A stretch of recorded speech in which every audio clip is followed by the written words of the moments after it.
Well, good rising, everyone, and welcome back to Coffee Talk with Karen B. Yes, new music, everything new. I had to make a new intro. I made everything new so that I could break free of the previous music copyright owners who no longer wanted to let me, do stuff. Oh, shoot.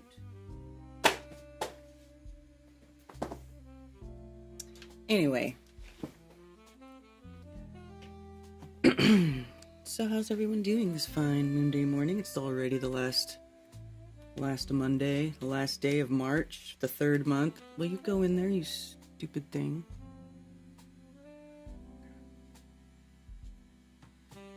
Okay, here we go. It's already the last day of March. Can you guys believe it? Hey, Artez! It's good to see you.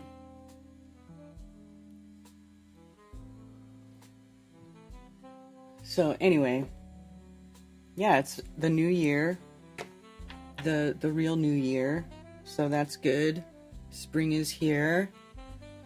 3:40 p.m. Cool. What's your weather like? How are you guys over there? Because it's all rainy and kind of poopy doopy over here and overcast. And I mean, we needed the rain though. We really needed the rain because I don't know how many of you know, but if you live around here, there was like a state of emergency because there's a bunch of fires because the hurricane came in and knocked over a bunch of trees, and then all of the stuff that it knocked over dried out and then caught on fire. So, yeah, that happened.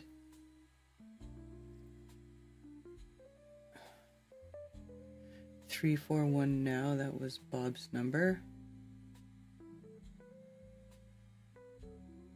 Super sunny and 85 Fahrenheit. Wow. See, that's nice. We haven't even gotten that warm yet over here yet. It's been cold, and it got to like 80. I think Friday it was feeling pretty warm. But yeah. Severe storms, tornado warnings. Yeah, I saw Accidental Alchemist. It's already April Fool's Day here. It's because you're a time traveler, Richard. You're always coming to us from the future.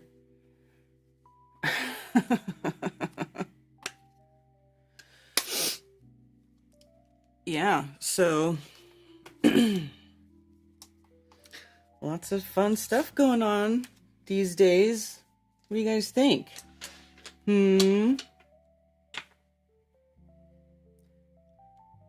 Quite nice here in the UK, and we have real looking fluffy clouds. That's nice.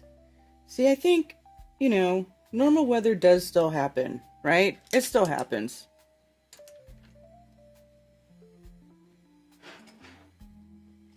Probably not as much as we would like, but it does.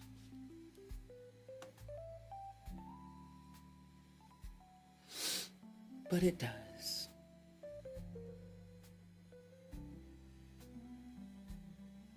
So a lot's been going on here. We expanded the dog pen. We still have 4 puppies. I'm trying to home at least 2 of them.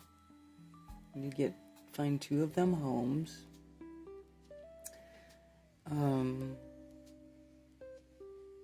They're good though. They have this. Ted is so good. He's the best animal daddy. He makes up. That's where he spends his daddy instincts, is on the animals, because he never had his own children. So he is really good about making sure the animals are all taken care of. And built the doggy dome. There's a new doggy dome. I can show you guys pictures. I can pull up Ted's profile and show you pictures. It's really cool. So they have their dog glues, and then the dog glues are under the doggy dome. And their space has doubled.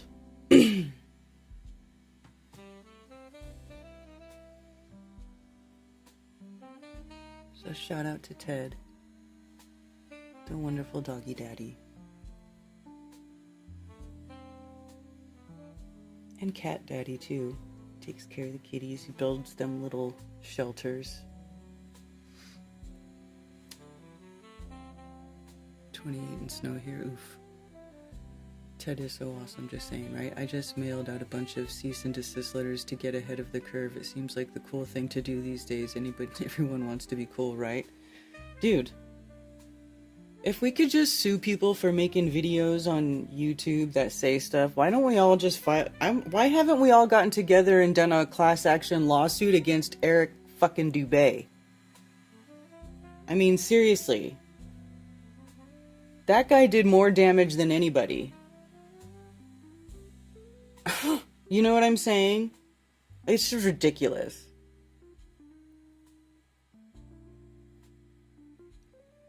It's ridiculous. You know? Like, shit. Y'all could have sued that fucker a long time ago.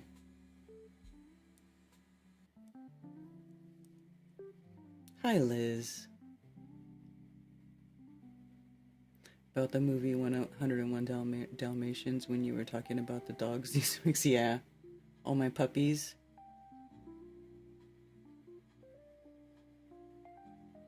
Fig Planet Buster says the pyramids were old world power stations that used to pull ether from the atmosphere. Well, that's just like your opinion, man. Whatever. I think that story about the pyramids is a little bullshit. But that's just my opinion.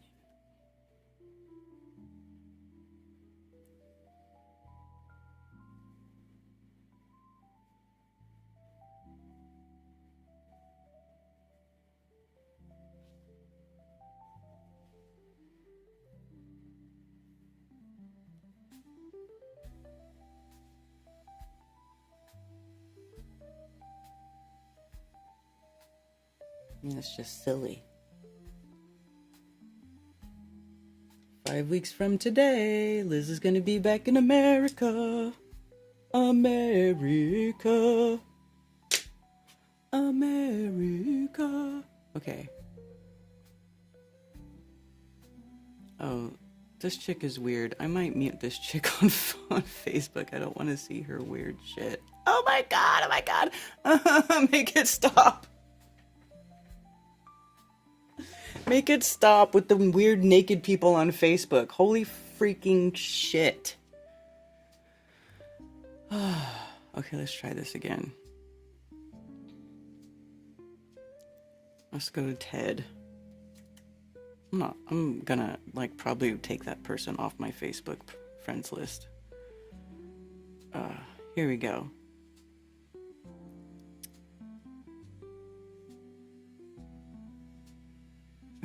I know. What is it with these freaking weirdos? Alright, so that's what we used to have. That's the expanded pen.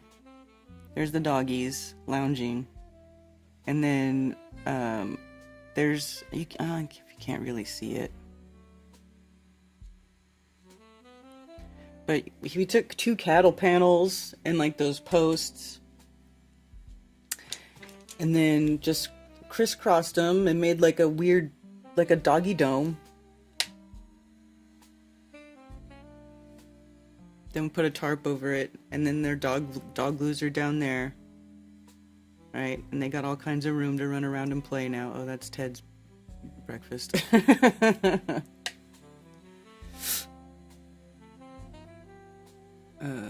Northern... I've already got your suitcase out, starting to put stuff in it. Forgot half and half creamer for my coffee this morning. Yes, I had changed all my music because all of that music, they were like, they were making it, they were telling me it was copyrighted by somebody. So I actually had, I made all my new music with AI at the suggestion of our friend Chris Crum.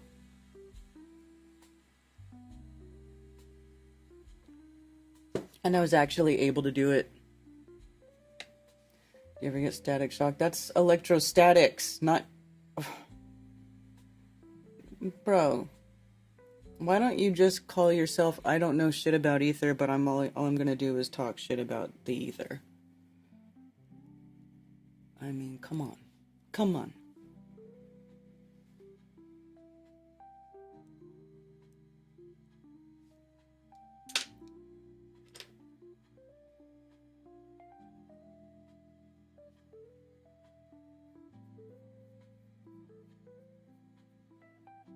I was gonna play that video too that Rick Hummer had on his profile because actually it was interesting. It was one I hadn't seen before, so let's go to that.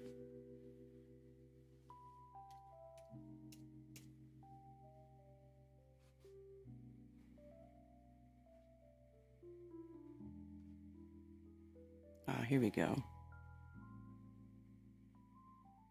What if someone who actually worked for the company that built the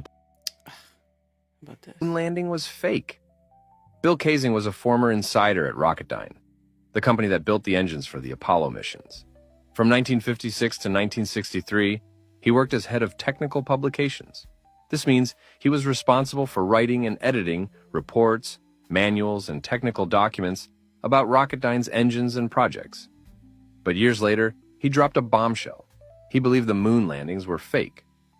In 1976, he published We Never Went to the Moon, America's $30 billion swindle, arguing that NASA lacked the technology to land on the moon and pointing to inconsistencies in official records. His claims became the foundation for one of the most famous moon landing hoax theories ever. Listen to what he says then. We can match that to some footage. The chances of getting to the moon and returning safely to Earth were something like 0.0017%. In other words, virtually an impossibility. The astronauts were launched with the Saturn V. Then, in order to account for their disappearance, they simply orbited the Earth for 8 days. And in the interim, they showed these fake pictures of the astronauts on the moon. But on the 8th day, the command capsule separated from the vehicle and descended to Earth, as of course was shown in films. And of course, we now have the footage of that actually happening as he described. If you haven't seen this, watch my first pinned video. But it clearly shows the astronauts faking the view from Earth in low orbit, and it's date and time stamped. They should have been halfway to the moon at this point. So, he was right after all. What if someone who actually worked for the company that built the Apollo rocket engines said the moon landing was fake? Bill Kaysing was a former... Oh no, just interesting. Is it? Is it too loud? I'm sorry. Here. Well, I already have the browser turned down. I'm sorry. Did I blow your earballs out?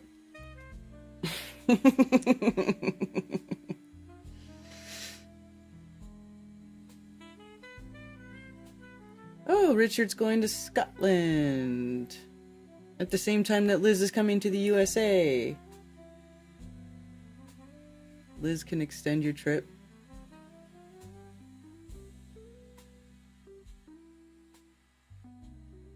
Like the new one? Oh, cool.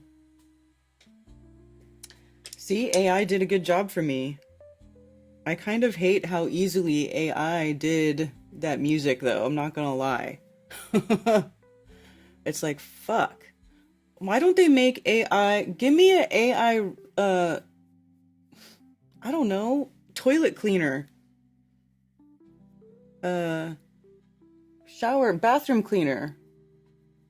If it will just clean my bathrooms, that'd be good enough for me.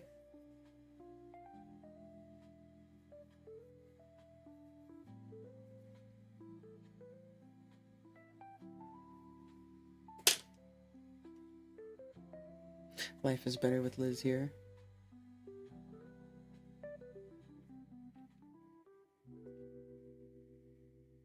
Nothing is orbiting. They may have just been flying, but that is to keep you believing in space. Well, I mean, I kind of have said for a while that they could have stuff that goes around in like the toroidal pattern over the Earth if they find different, like, different layers, different pressure point layers in the atmos. It's like, that sonic levitation where there was multiple layers. Maybe they just find a different pressure layer and they kind of insert themselves in there and they can stay in there for a little while. And then when they're ready to come back down, they come back down. But it's a circle, right? And the Earth is so big, like, they don't know. Maybe they don't even know. Maybe they go up there and they don't realize. I mean, who knows? And I'm not saying that's what they're doing. That's just me supposing, you know? I don't know. I just don't believe in the deep space BS, like we're not a ball going around the sun, gas ball, that whole story. But something different could be happening that we just don't know. Folding and putting away laundry. Yes, I agree, Cammie. I would welcome that as well. I would absolutely welcome folding and putting away laundry. Maybe I should use brown. Just brown. Black ice.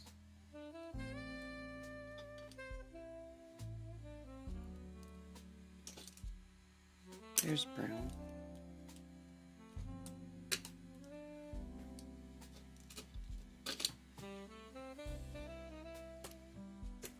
We should analyze that globe through the window shot and see if it's the same blue marble picture. I don't know.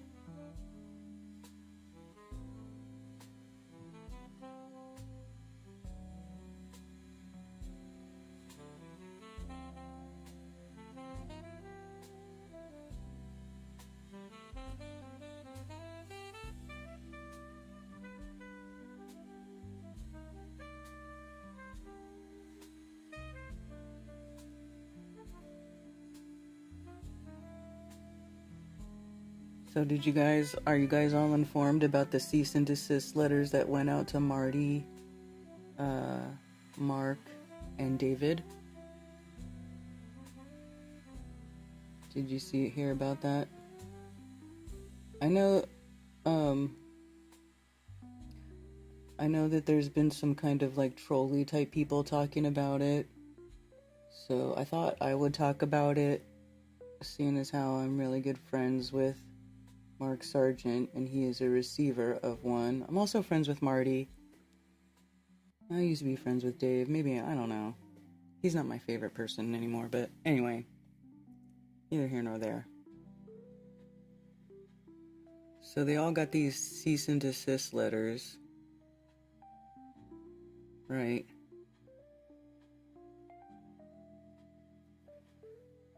For talking about Robbie, and it's all on the behalf of Robbie and Patricia and Paul on the plane, Paul Lindbergh.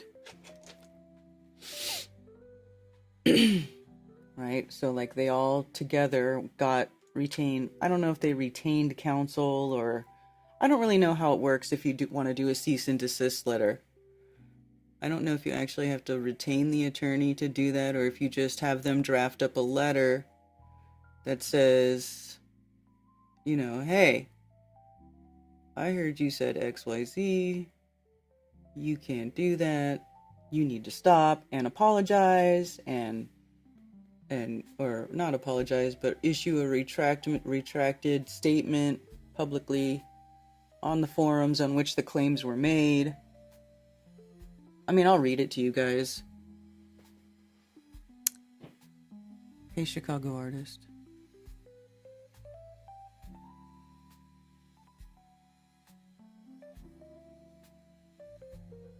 I'll be right back.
Alright, I'm sorry. I heard a noise and I had to go investigate. Defamation of character, yeah. So, anyway.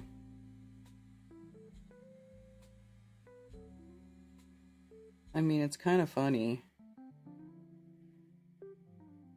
Like, all these years, all the shit that gets talked online, and then it's like, ex-flat earther, or people who used to be friends, actually taking the going to the trouble of, like, going and getting an attorney to to file a cease and desist letter. And we're talking about people who already left, essentially. Like, they're already gone. Already gone. And outside of people who are paying attention to this, nobody gives a shit, really, about what's being said. You know?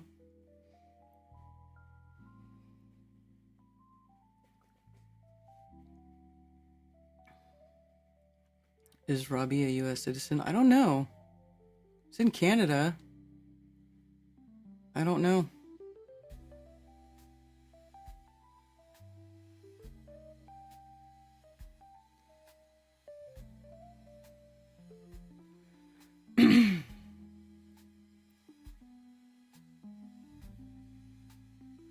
Hey, Raised by Gypsies over there on Rockfin. Volume's perfect? Okay.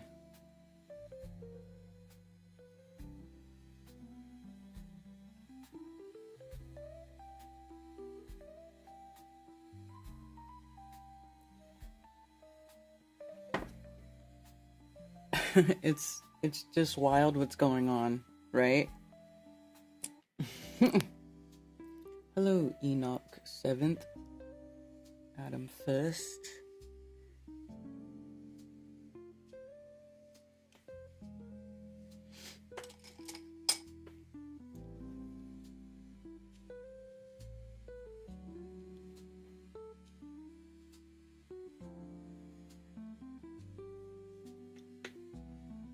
What I don't get is, like, why they even came back just to say that they were flip-flopping.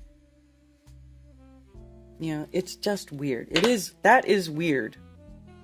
I don't care who you are. Sussy. Highly sus.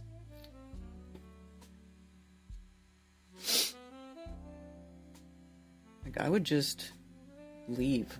I've said this already before, you know, like, why would you even, and then go to the trouble to start calling everybody else frauds and stuff, even people, you know, calling something a fraud that people who did nothing to you are part of, that you were part of for so long.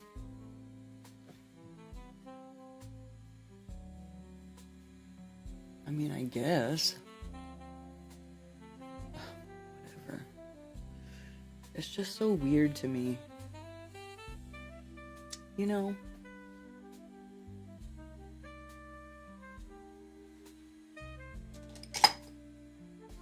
Whatever, people.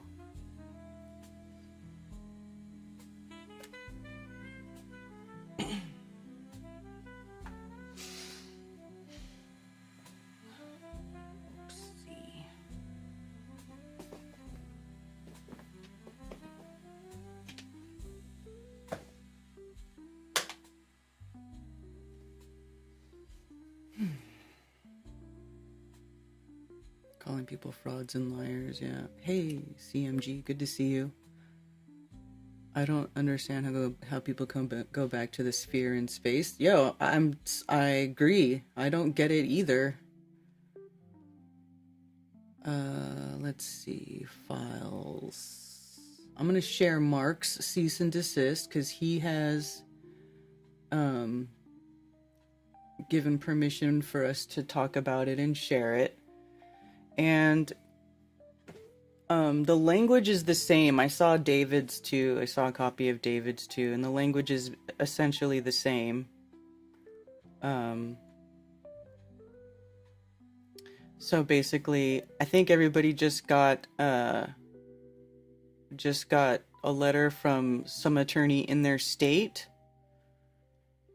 Because it's like 3 different, well, I didn't see the one that went to Marty, but it looked like 3 different, there was 2 different firms than Mark's. Like the one that's on David's is different from the one that's on Mark's, which I assume is different from the one that's on Marty's because they all live in different states. So here we go. Cease and desist. Isn't that fun? Dear Mr. Sargent, the undersigned is legal counsel to Paul Lindbergh, Robbie Davidson, and Patricia Steer.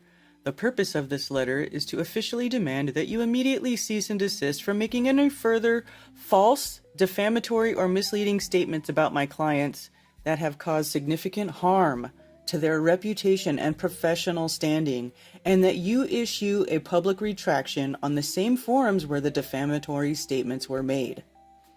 That significant harm to their reputation and professional standing, your professional standing in your, I mean, if, I don't know how many of them have like jobs, like standard jobs that would be considered like normal jobs to society, right? And how much of that do you think that they involve flat earth in if these people were already out of it anyway and already not being very public anymore and just sort of have been not doing anything for years? So what? I mean, maybe, I don't know. They have to explain that one. To be clear, you have made numerous false, defamatory, and misleading statements about all of my clients, including, but not limited to, alleging that my clients committed SEC violations related to Axion, asserting that they lost large sums of money in Axion and were desperate for funds, stating that they were pressured by authorities into renouncing flat earth beliefs in exchange for protection from legal consequences relating to the SEC. With respect to Patricia Steer, maintaining that she received a car in exchange for turning away from being an active member of the flat earth community. And contending Robbie Davidson accepted thousands of dollars in order to allow Logan Paul and Jake Bird of Jimmy Kimmel Live to attend separate flat earth conferences for the sole purpose of making hit pieces against flat earth. Well, I kind of think that might be true. Well, I don't know if he accepted thousands of dollars. I don't know about that part. But for the sole purposes of making hit pieces against flat earth, that might be true. He might have known about that.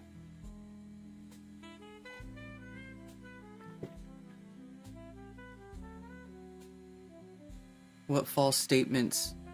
Well, yeah, those are the false statements.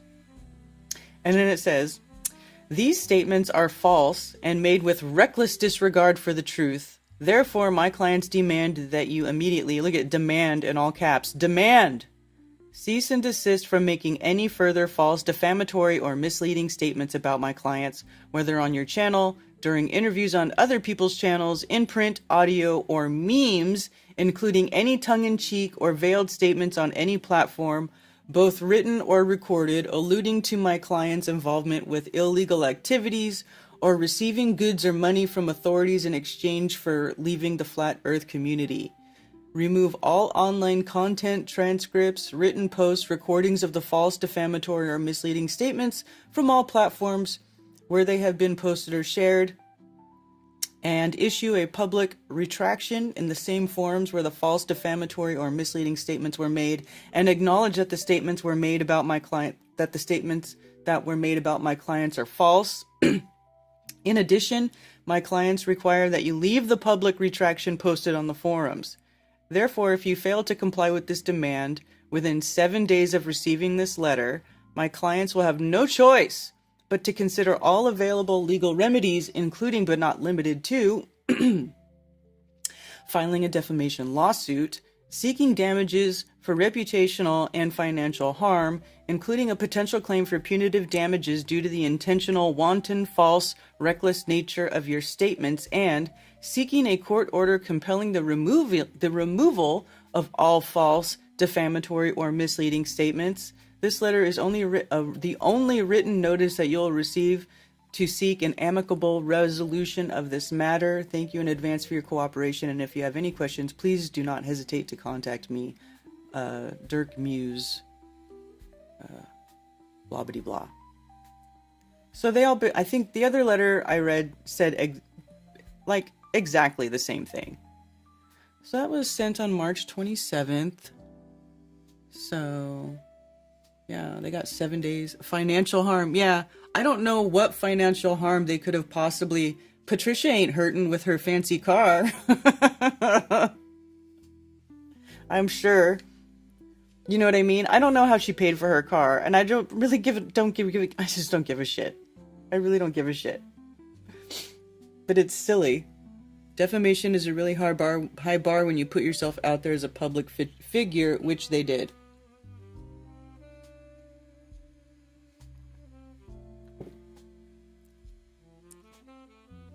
Super weak case, it would lose, but cost a ton in court proceedings to fight.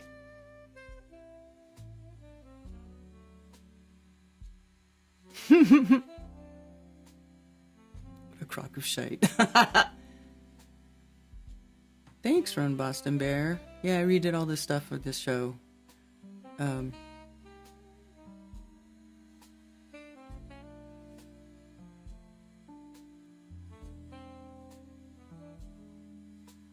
Oh Lord, yeah. What do you guys think about that? They're 1000% retarded. She inherited a lot. Yeah, I know. Like, I already knew that Patricia was rich. Now, I will say it wasn't a good idea to go making videos saying all that stuff. Like, man, hit piece videos just aren't my thing. I'll just talk smack here on my own terms.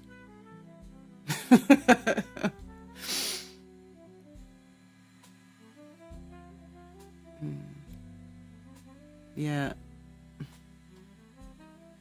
So not slander or libel, impossible to prove. Slander and libel are telling untruths. More of stop poking fun at me and no memes. Yeah. Oh, Bill, I just read the cease and desist letter. I was showing everybody the cease and desist letter.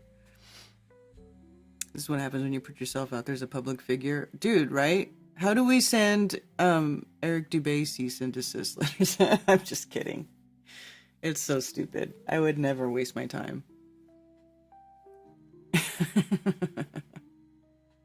It wouldn't make it through Discovery. Yeah.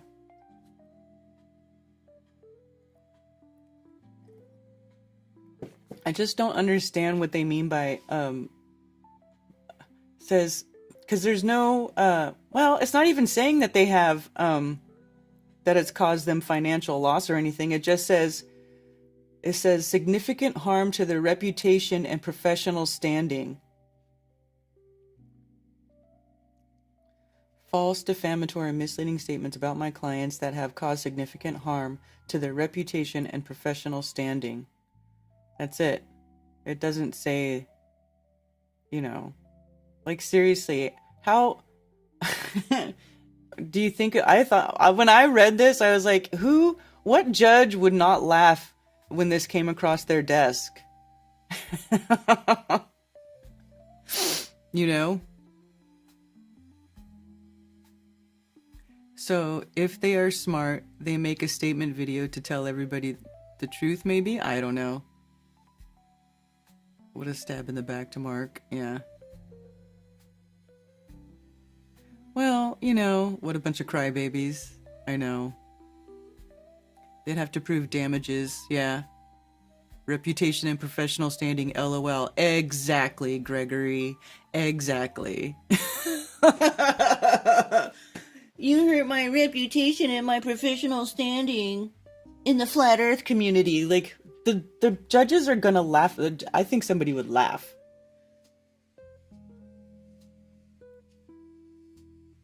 People's speculation on how Patricia afforded her car, a judge would not be able to keep a straight face. Yeah. Yeah. It's petty. You know?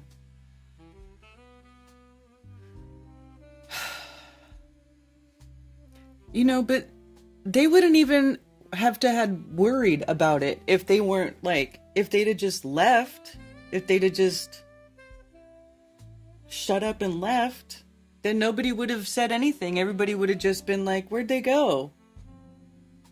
Oh, they left. They just went to go live their lives. That's what everybody thought about Paul anyway. And Robbie, too. I mean, I don't know what people thought about Robbie. He just, whatever. You know?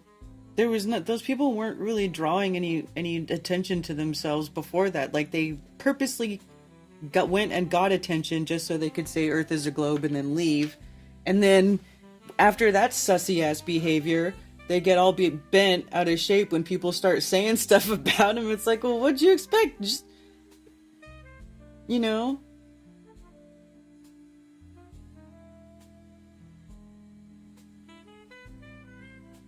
Man. I just don't know what's going on.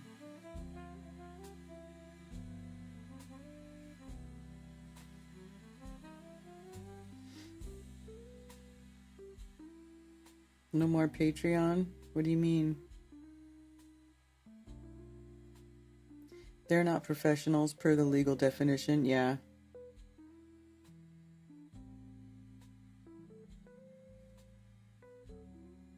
I don't know, man.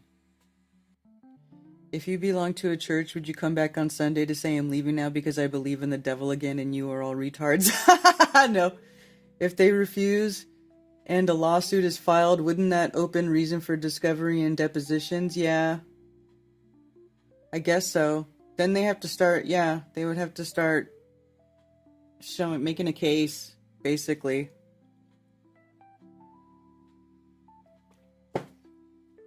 Have to start making a case. I mean, people don't even know who these people are. I mean, most people don't, you know, unless anybody, it's just people who are in this or paying attention to this that know.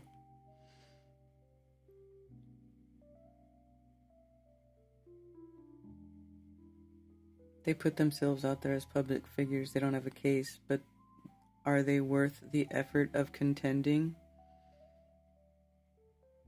Probably not. I was saying, just stop giving them energy anyway. Who cares? Who cares why they're doing what they're doing? Just forget them and let them go off into obscurity, back where they were not so very long ago. Just go back there, okay? And then we'll just keep doing what we're doing over here. All right? How about that? That's my opinion.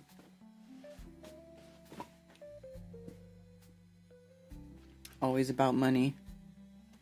But, I mean, who they think they're going to get money from? They're going to get money from Mark? I don't think so.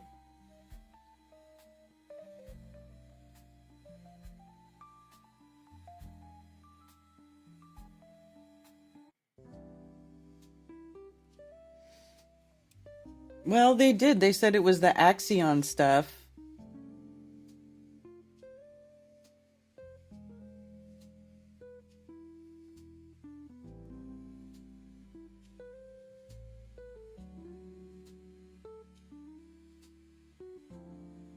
Yeah, it's...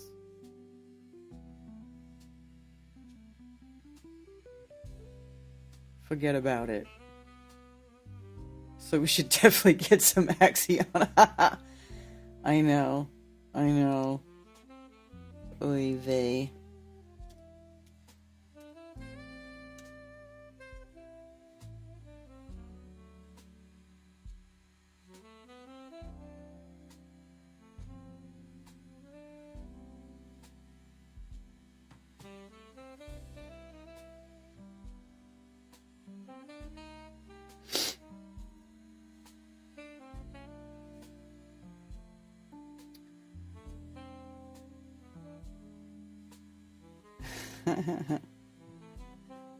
I'm caught up. I heard Lowry cover the letter on Ironworks. He also read Dave's response. I can timestamp it if you want. I don't really want to play that dude's channel.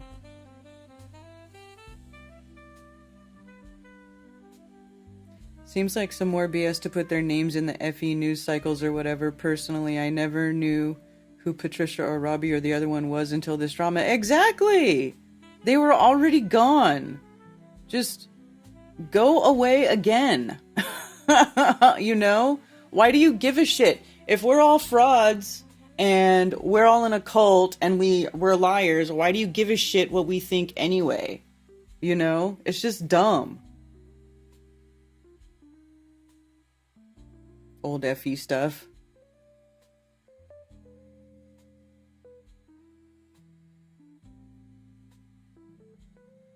My attorneys. Oh, it's just so dumb. It's just so dumb. And that was the other thing I wanted to talk about, so thank you for bringing up Lowry. I know. Third time's a charm, right?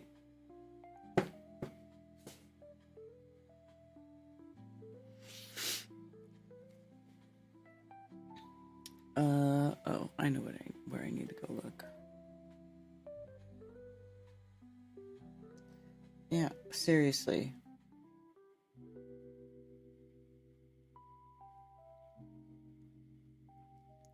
So, if you haven't heard, Alex Lowry and Nico, right? They left. They put all their belongings in the back of the U-Haul truck. I can't remember if this happened before. I think that happened last Monday morning, right? Like, I think I got that message right before Coffee Talk of last Monday. I don't remember, but if that's when it was or not. But Andrew B has started a GoFundMe for Alex and Nico because they literally lost everything they own in the world, and they have a very modest goal of $11,111 to replace everything they own in the world, which is not even close to not even coming close. Because I mean, Alex is a musician. He had some guitars. You know, I'm sure they had a lot of stuff that can't be replaced, right? It's never going to be replaced. Sentimental value type stuff. So anyway, if you are able, it would be so nice if everybody could, if you could donate $5, $10, whatever. It all adds up. Yeah, they lost everything. John Levi, top truther on YouTube. You're a fucking idiot, dude. I'm sorry, but you just are. God. And John Levi is a retard.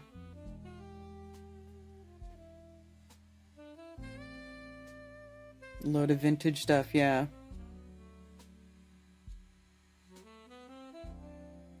I don't think he's joking. He's in here always saying all kinds of stupid shit, Rose, like that you harvest ether from churches and shit like that. Like, it's just dumb. I mean, he drank all the Kool-Aid. He drank all the Kool-Aid.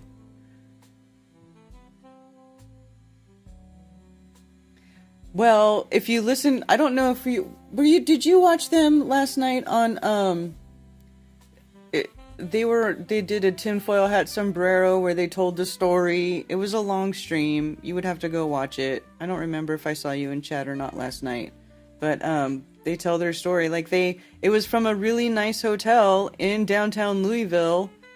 It was the Galt Hotel. Actually, when I heard them talking about it, it made me want to look up pictures,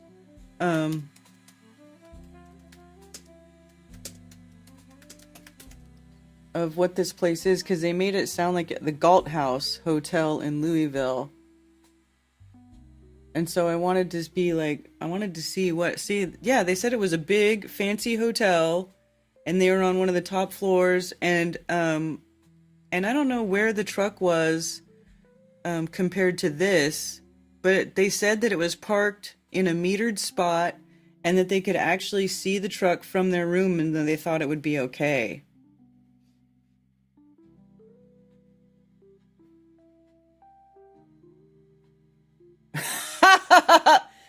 This guy, he drank all the Kool-Aid and then some. Did you leave any Kool-Aid for somebody else?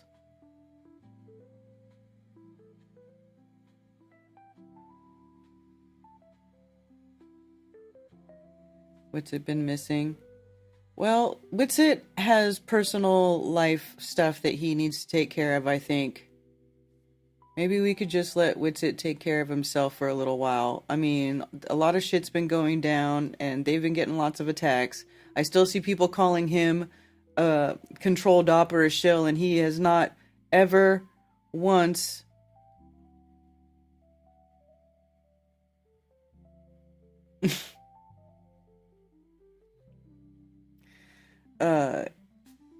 said that he was flip-flopping or anything like that. He's always maintained his same stance, and so I feel like maybe he just needs a break.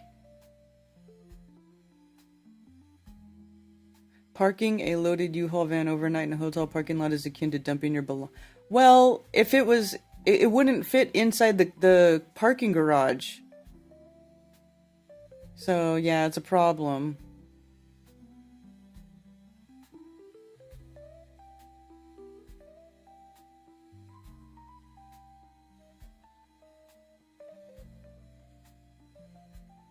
Tartarian BS alert. Yeah, retard alert.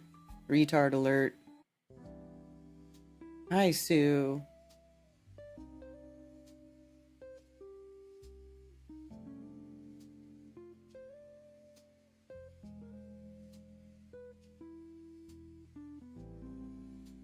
Sacred put his medias on pause. Proud deleted hers. Something strange going on calling Globebusters. The Flat Earth Friday thing's not going on, hasn't been going either, huh?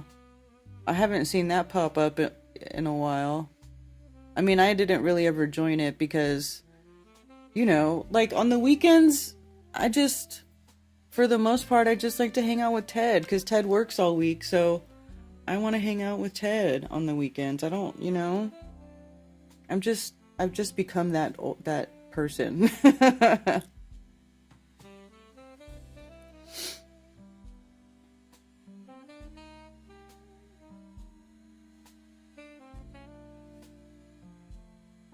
Wichita's okay. We heard from him recently. All is okay. He's just taking care of a lot of things right now. Yeah. Yeah, people love bullshit. Hey, fake Planet Buster, why don't you just go over there then and quit? Dude, I just don't want to see that stupid bullshit on my channel. I'm sorry, I just don't. Do you think I care? Do you think that I have the ability to go look up a bunch of old pictures and make up a bunch of bullshit stories about all these old pictures and feed you guys a bunch of bullshit the same as all these other channels do who get a bunch of fucking nobodies to go in there and like push play and like, well, how'd they do that? It must have been giants. Nobody knows. Blah, where do we all come? Mud flood, Tartaria. Like, I could do that too. But you know what? I don't. Because I don't find that to be a respectable way to behave, okay? I'm not into spinning a bunch of garbage all over YouTube so that everybody can just believe and start going on and repeating garbage. Oh, did you hear this fantasy story that this person told about this? How do we all know? What does this mean? Blah, blah, blah. Dude. You know, it's fine to question things, but you guys are not real investigators. You guys just believe any stupid shit you see on YouTube that has been easily debunked. Easily debunked. Like, there are real mysteries from history. There is real mystery history, right? But it isn't that. It isn't that stupid shit, okay? It isn't that they're hiding special technology where they were harvesting ether, free energy from the churches. I'm sorry, I just don't believe that. I don't believe that. You guys need to not believe literally everything. I mean, come on.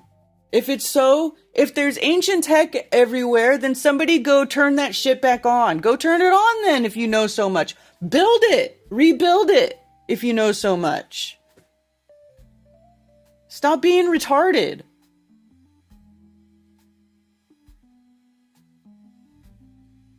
Proud co-host some the real life going on. They want to break the anti-Effie groupies tried to dox her. Why would people do that? People suck.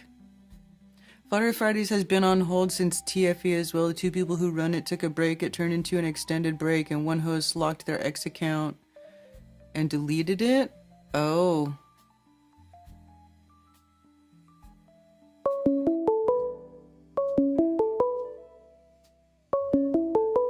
Hopefully they have alerted all the pawn shops in the surrounding area. Yeah, I know.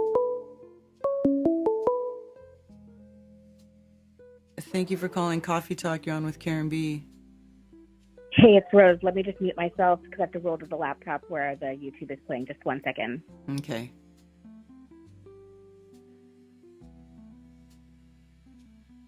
I don't know what's going on there. That's weird.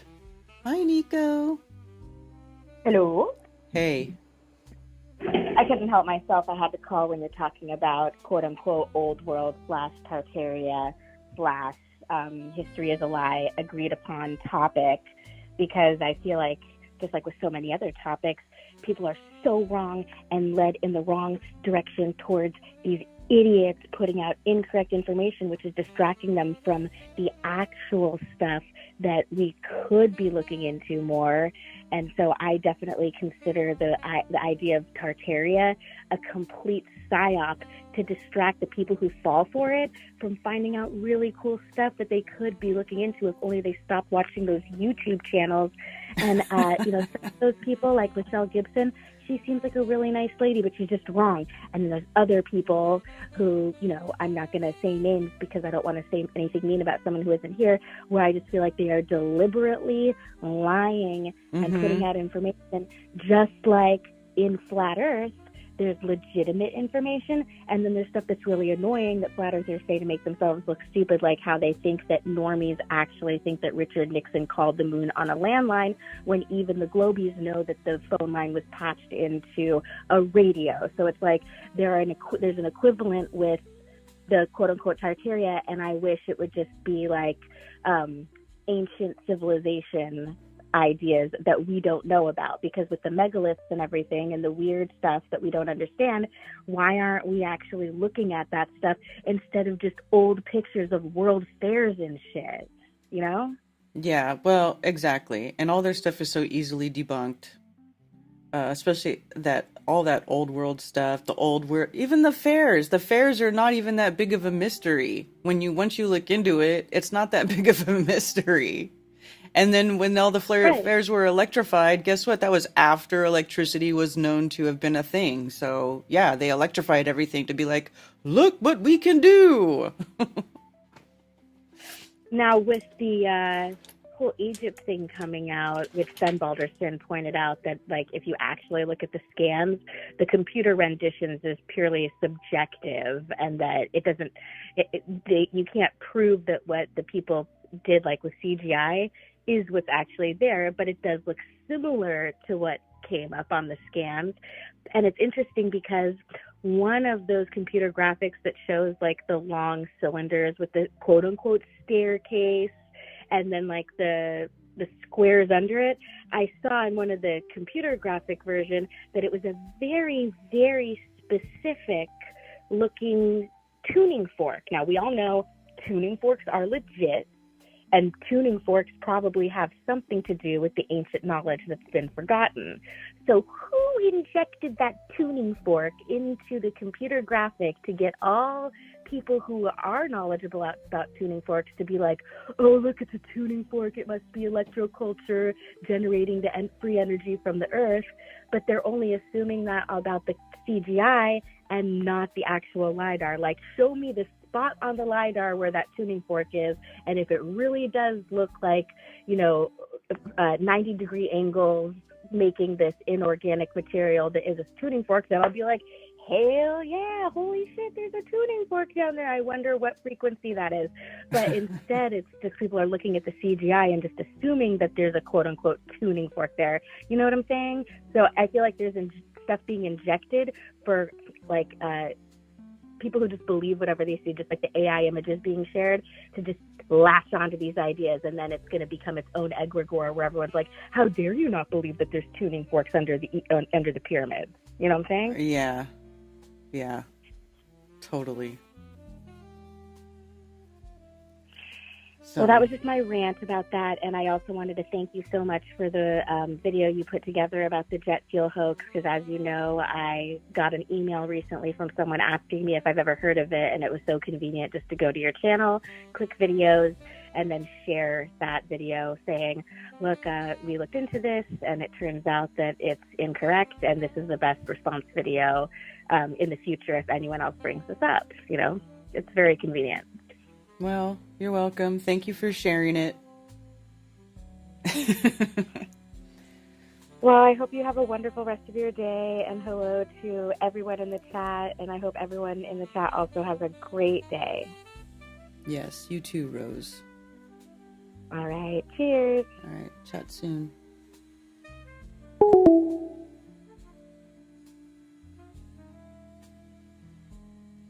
Yeah. The landline reference of Nixon and Apollo 11 is simply a way to refer to the use of antiquated communications technology during that miraculous trip to the moon to express the absurdity of it. Yeah.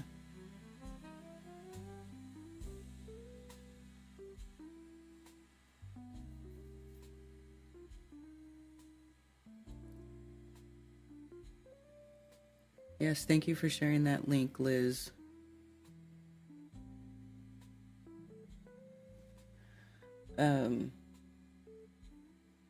Yeah, so I wanted to see what was up with the Galt.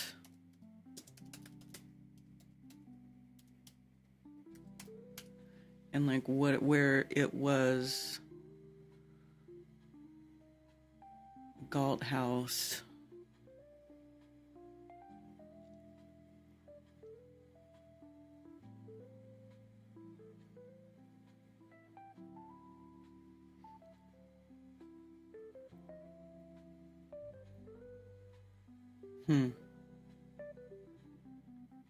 I mean, it looks like a nice place. It's kind of crazy.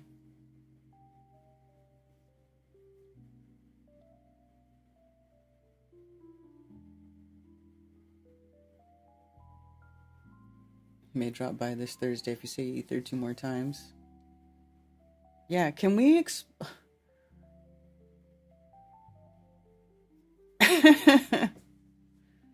Fault House.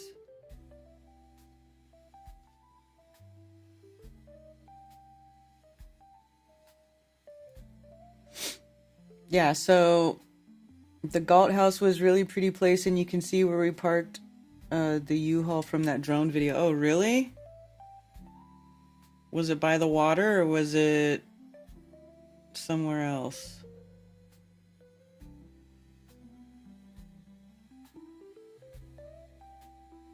Here?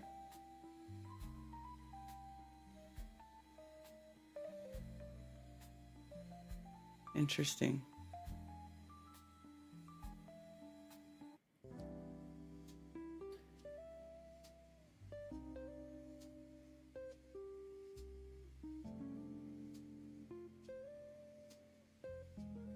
Now that AI is so mainstream now, we really can't believe any video or pictures unless we can verify independently. Yeah, well, I don't know. AI is getting better at video, but I can still tell stuff is AI. It's not perfect, but it is getting better.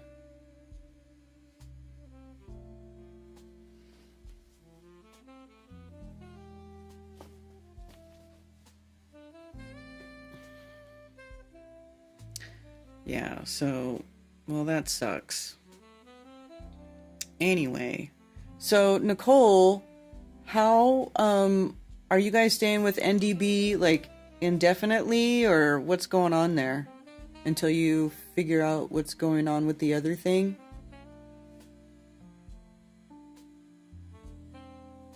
I watched your video, MFT, and I was so relieved when you said that the video was fake after you played it. Because at first I was like, I hope he's not sharing this like it's real. And then you're like, that was obviously fake. And I was like, oh, thank God. Oh. Oh.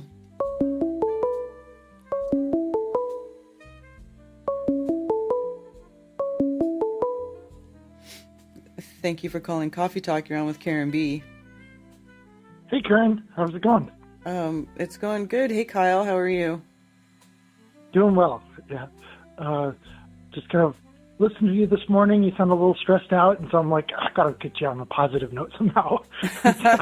Yeah. Have you seen the new show on Amazon called House of David? No, I have not.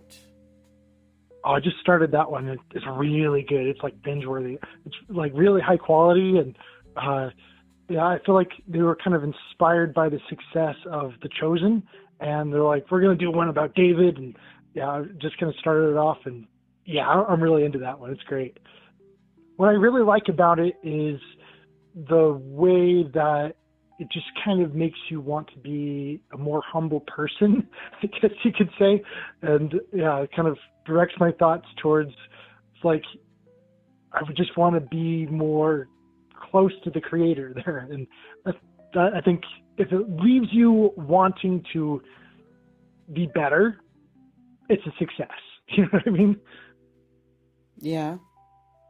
Yeah, I could agree with that. I think that, yeah, it just really inspires me to just be better and yeah, kind of humble myself. I think that's the overall takeaway from just the first 2 episodes that I've seen so far. But yeah, really look forward to seeing the rest. I highly recommend it. So yeah, I haven't seen the rest of it yet, so I can only speak for the 2 episodes. Huh, okay. Yeah, just how to say that, kind of throw in positive vibes, and yeah, just let you know I care about you. You're awesome. So you inspire me. All right, thanks, Kyle. I thank you. Bye. Bye. Hey, there's Dr. Zach. Dr. Zach, what's up? Decimal Z. Some of these large downtown hotels in big cities, I wouldn't be surprised if the midnight front desk crew were in cahoots with thief rings to target certain storage trucks and trailers. Well, you know, that was sort of like,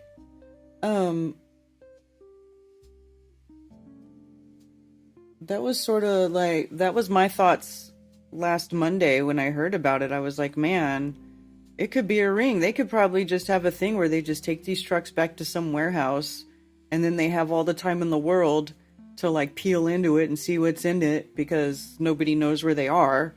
Nobody can find them, you know? And you do it at night when people are crashed out, tired AF from like uprooting their lives. Like, people are horrid. Those people, whoever is doing this, is just a horrible, disgusting, despicable human. I mean, just, thieves are the worst.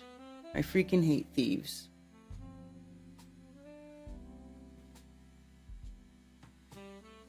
The cats will survive. It's a ring, I'm sure. Yeah.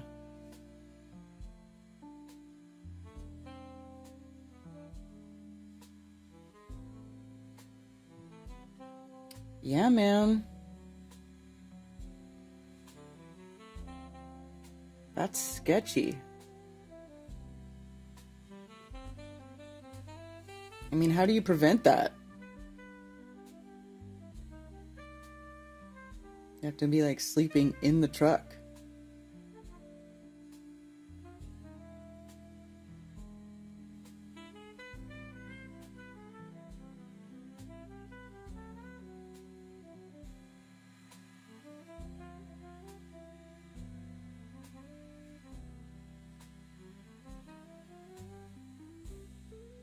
The cats would survive before us. I mean, maybe. I mean, we got this cat that never comes inside. He's just like the woods cat, right? He sleeps on our porch now, the orange cat Morris, but he was a cat that just came out of the woods. He's pretty much a feral cat. He lets us pet him, but he does not want to be held. The Ted picked him up once and like scratched the ever-living hell out of Ted. Like, you can't catch this cat. He doesn't want to be held. He lives outside, and I'm not sure where he was, but he lived through the hurricane. You know, Hurricane Helene, he wasn't inside. They lived. We slept in the truck like 5 times. I know, I'm so sorry. And you guys were probably like, I just want to sleep in a bed. And then that shit happens. I'm so sorry. Hey, Fast Eddie. Take a spark plug wire to the hotel room, for instance. You know what, Billingtono? That is not a bad idea. However, I can see that Nicole and Alex were probably too tired to even think like that. But that's, yeah, for somebody who knows about cars, you could probably do something like that. So sucky traveling with U-Haul, yeah.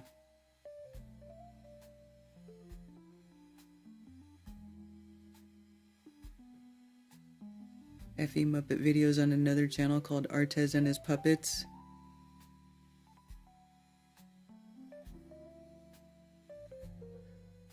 Yeah.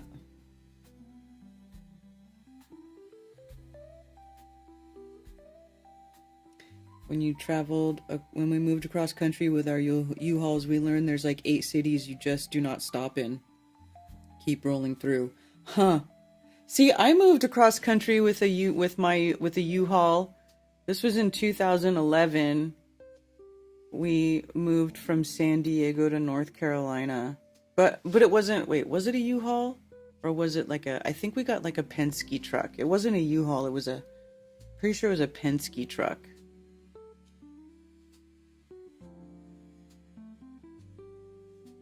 There was a spark plug issue.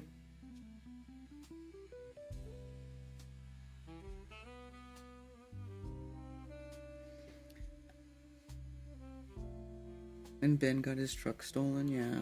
Outer Banks is a magical area. Yeah, Outer Banks got wild horses. The circle's not the sphere. You mean, is it spherical? Yeah, you can use it.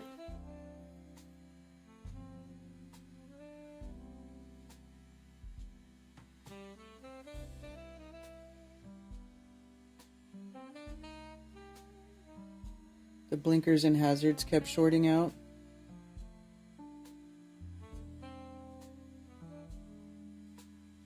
A fuel cutoff switch. Yeah, you know about that?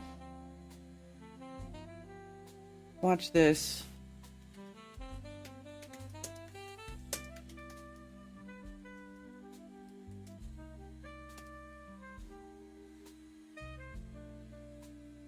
Look at this.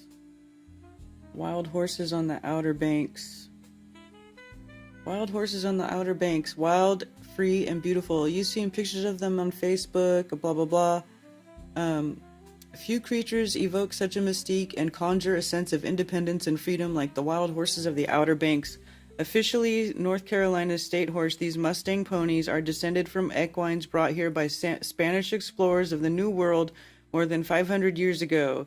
Take an off-road safari tour in a caravan with other visitors to see them in the 4x4 areas north of where NC's 12's pavement runs out, or try to find them on your own. Either way, it's awe-inspiring adventure. Yeah.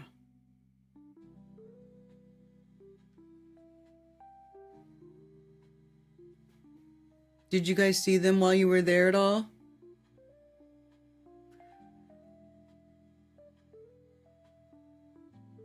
I drive stick, so my car is not likely to get stolen. Yeah.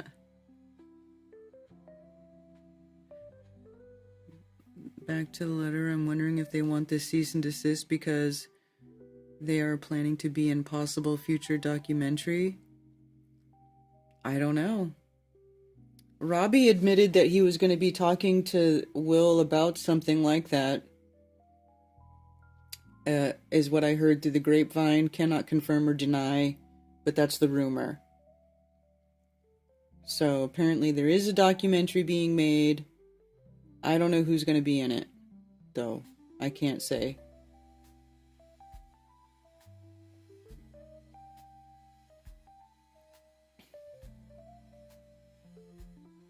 Hello, learning time. You didn't see any? Oh.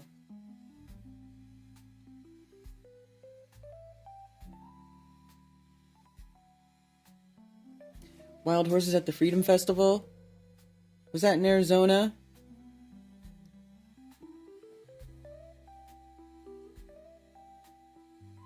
Illegal to interact with the horses like it is with the dolphins? I don't know.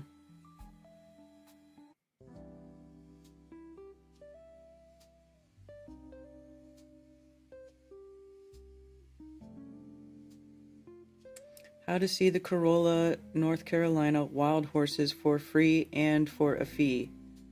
One of the most popular attractions on the Outer Banks is the wild horses of Corolla, North Carolina, descendants of the original colonial Spanish Mustangs. These fantastic animals running free on the northern Outer Banks beaches have captivated us for decades. If you've never seen these majestic beauties, you're missing out. Sure, you may have climbed to the top of Cape Hatteras Lighthouse or tried your hand at riding waves during a surfing lesson, but may have even spent an afternoon learning about two brothers from Dayton, Ohio, who come to the Outer Banks at the turn of the last century, changed the world forever with their flying machines. Oh, okay, I know what they're talking about.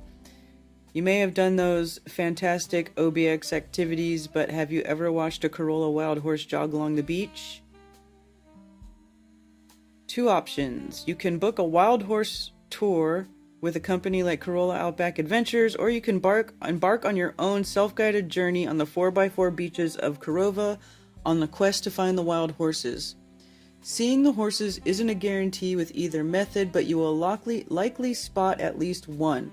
The bright side is that even if you don't see a wild horse, you'll still be able to enjoy Corolla's incredible natural beauty, diverse wildlife, blah blah blah. Free self-guided Corolla wild horse tour. You will need a 4-wheel drive vehicle, and before you ask no, do not attempt to drive your car, minivan, or other vehicle that doesn't specifically have an option for a 4-wheel drive on the beach. Each year, someone takes a photo of a vacationer who attempted to drive on the soft-packed sand in Corolla and Hatteras Island in a minivan and ended up getting stuck. Don't be that guy. Okay, so you need a 4-wheel drive, and keep heading north on NC 12 past Currituck Beach Lighthouse and Whalehead. See, I don't know where this is compared to where your place is that you're looking at. Because I've actually not been to the Outer Banks. I want to go to the Outer Banks. It's too poor at the moment. But I would love to. Actually, Sarah, I thought we were gonna, I don't know, maybe start planning. That would make it more affordable to go if we all got a big place. The horses will bite and attack you. View them from a distance. Well, they're wild horses.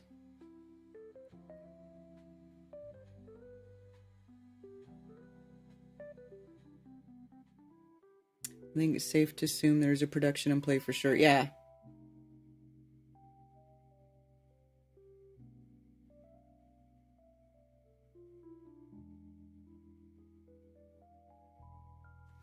I want a wild horse, Lowry.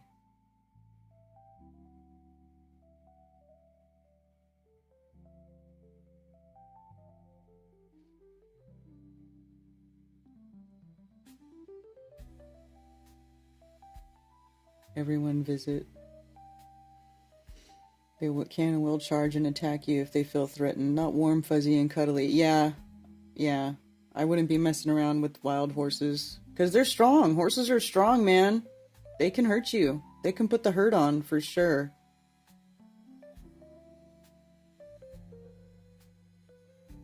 It's very close to the inn.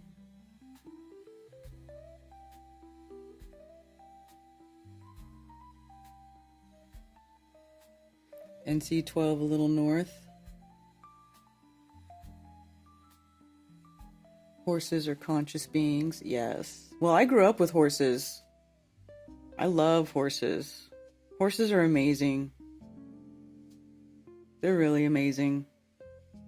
If you ever have the opportunity to work with horses or to get to know horses, you should, because they're fun. They're incredible creatures.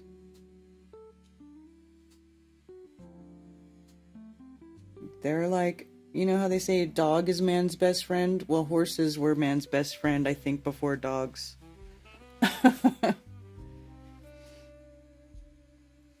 Yeah, but if you have a good horse, most likely they won't, you know.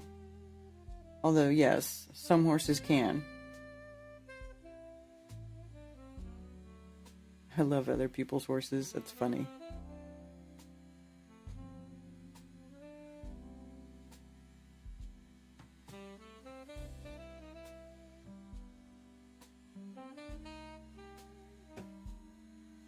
Too much poop to shovel. Yeah. It's good exercise. My mom had horses growing up. She still has horses, and for some reason I never got close to horses. Yeah. I love horses.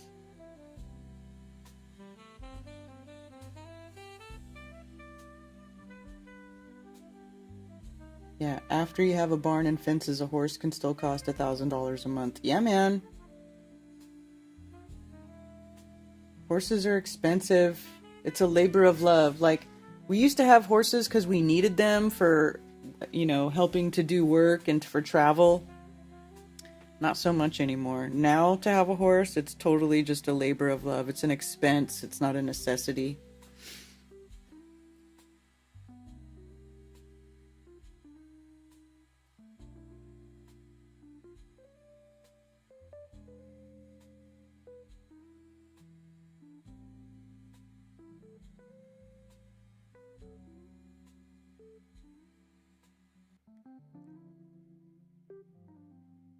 A person that owns horses has one of the most expensive hobbies out there. Yeah, I know.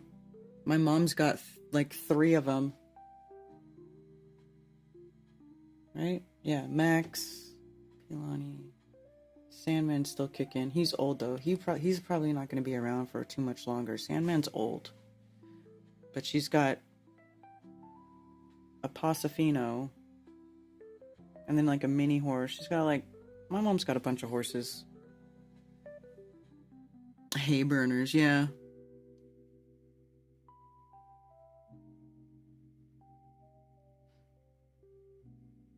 You only rode a horse like 3 times?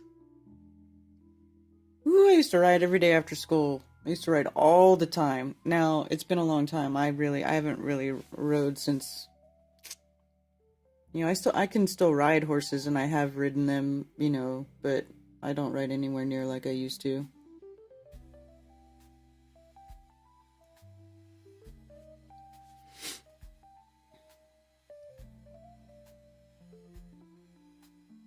Guided tours, $50.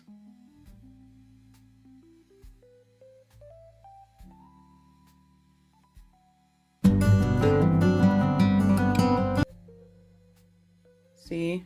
Aww. Horsies on the beach.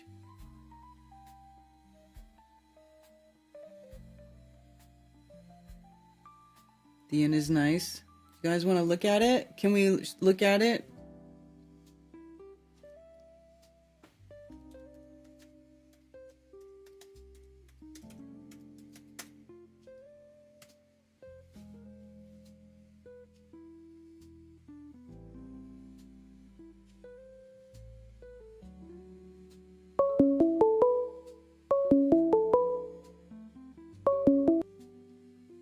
Thank you for calling Coffee Talk. You're on with Karen B. Hey, Karen B. It's Tony Coriolis. What's up, Tony? Hey, just something really small, because you kind of someone said something about, I drive a car that's stick, so it's not going to get stolen. And then you said that those horses are called the Corolla horses or something? Yeah, I guess like right. It's Corolla, North Carolina. I didn't realize there was a Corolla, North Carolina, but I guess there is. Yeah. And, it made me think of it. I just kind of, my brain connected the two things. So Adam Carolla, have you ever heard of that guy? Yeah. So, okay, he said something that I really think is genius. And I wish I knew enough about cars to do this to my car. But he said that, he used to have a car in California that would always get stolen, or, the radio would get stolen. So for the radio, he spray painted it brown.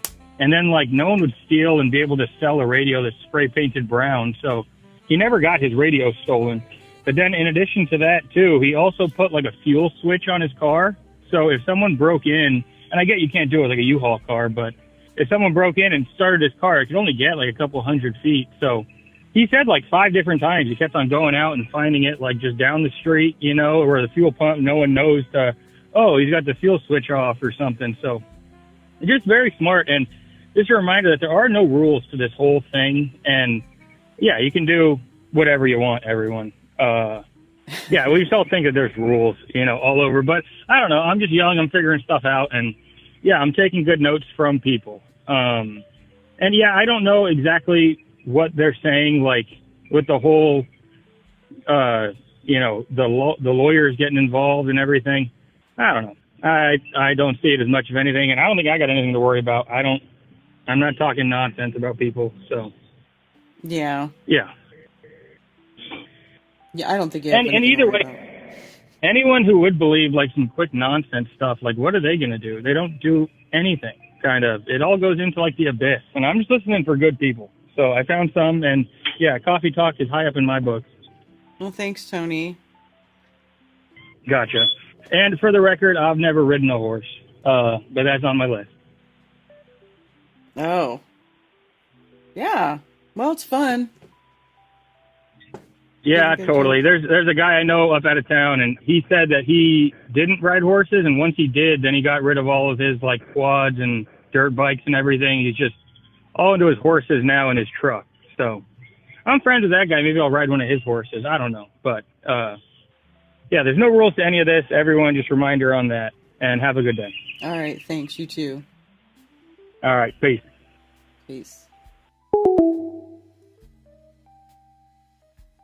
If you become that horse's best friend, it will go through hell for you. This is true. It's true. It's like when you find those if you watch old westerns or those old cowboy movies and stuff where the cowboy gets in trouble and then the horse is like standing there like, what are you doing over there? Are you going to come back? Oh no, horses are great. I love horses. I drive a Corolla. I had a Corolla. Can't grow up with horses and not learn a thing or two. It's true. Horses teach you a lot. Horses teach you a whole heck of a lot about responsibility and about getting literally knocked down in the dirt and getting back up off your ass and getting back on and keeping going. You know what I'm saying? Like, it teaches you a lot. It toughens you up. It toughens you up. It teaches you about responsibility because you got to work hard. You know, if you go to take care of a horse, brushing them down, cleaning their feet, you know, whenever you got to tack them up, taking care of the tack, oiling the saddle, oil the bridle. You know, there's always something to do. And of course, it is a living, sentient being. So sometimes they have a bad attitude and then you have to deal with that. There are a lot of upkeep, but it's fun. A rough on the undercarriage. From time to time, the neighbor's raggedy horses will somehow find their way onto the cattle grazing farm.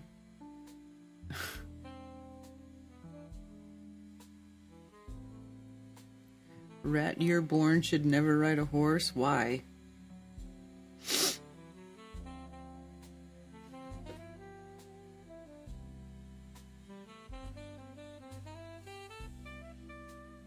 Horses can teach you to become Christopher Reeve. Well, like I said, yeah, you can get hurt. You can get hurt riding horses. This is true. I mean, but there's also a lot of people who ride horses their whole lives and they're okay. You know, but that shit can happen no matter what you're doing. Like, you could be riding in a car and end up like Christopher Reeves with a bad accident. You know? I mean, those happened more than horses. So, you know, everything in life comes with some sort of level of risk. Everything fun, anything more that's sort of, you know, anything like that. There's going to be some sort of calculated risk, right?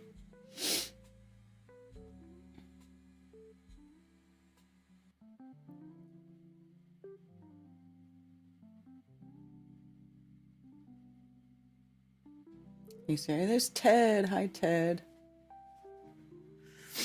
Yeah, so this place looks really cool, you guys.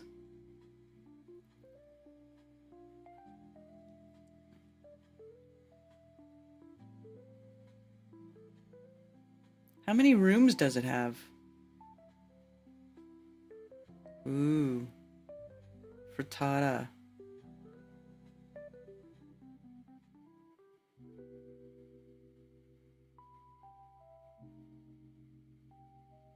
Biscuits and gravy. Cinnamon rolls. What? So, and then do these, whoever's making all this stuff, does it come with it?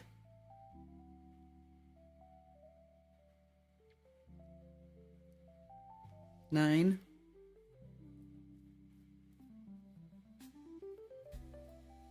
And her daughter's ride. Yeah, man. Oh, good night, Richard B. Yeah, listen. You can hurt yourself riding horses, but you know, just like dudes who ride dirt bikes can hurt themselves riding dirt bikes, or, you know, skaters break bones because they fall and eat shit on the ramp. You know what I mean? Like, it's just, it happens.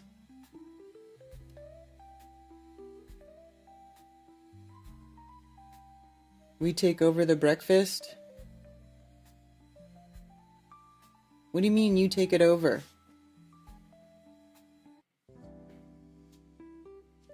Look at that, a giant cookie with vanilla. This is making me hungry. I'm not gonna lie.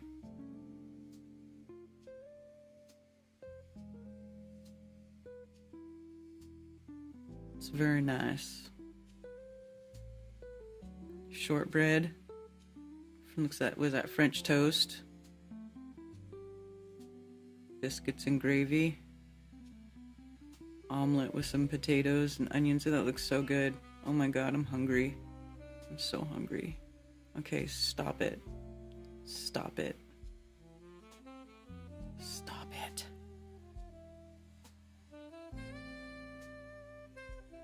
And so these are places that are nearby where the inn is, I guess.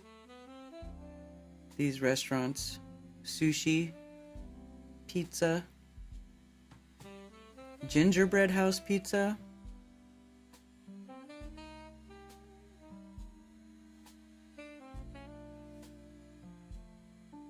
Horseback riding on the beach. Yeah, buddy. I've gone horseback riding on the beach. Boy, it's been a long time since I'd done that. Oh, look at all the seashells. Parasailing. How fun.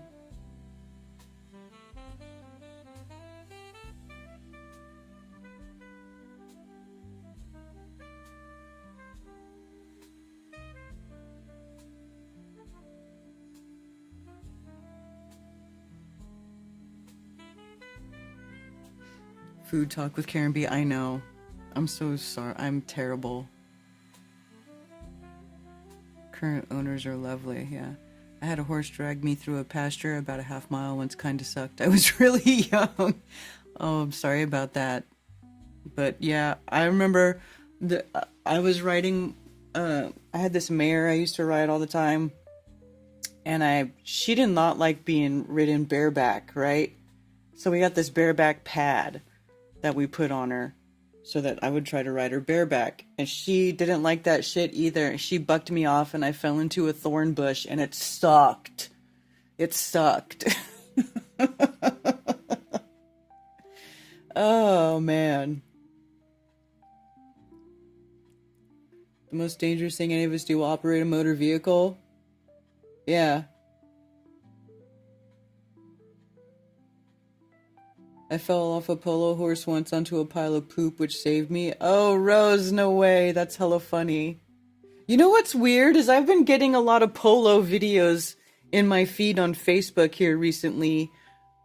And I don't really know why. I've never gone out of my way to watch polo. But all of a sudden, like, on Facebook, I was, like, showing me polo videos all the time.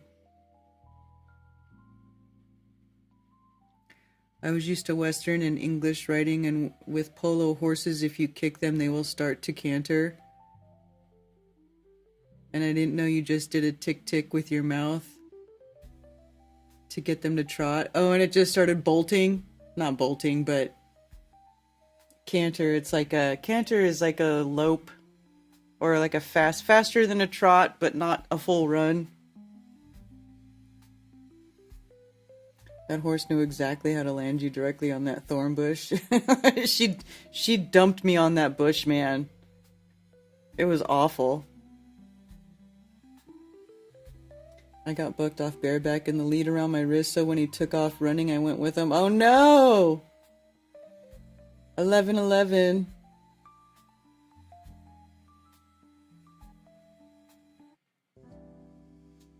What's your perspective on flat void? I don't know. My little sister was really into riding when she was a kid. She was doing laps in a barn and hornet's nest fell from the rafters and she got bucked off and landed on her back on the nest. Oh my gosh! That's pretty bad. That's pretty bad. I don't think I've had anything that bad. I got bucked off into the thorn bush, and then another time I got bucked off, I was out.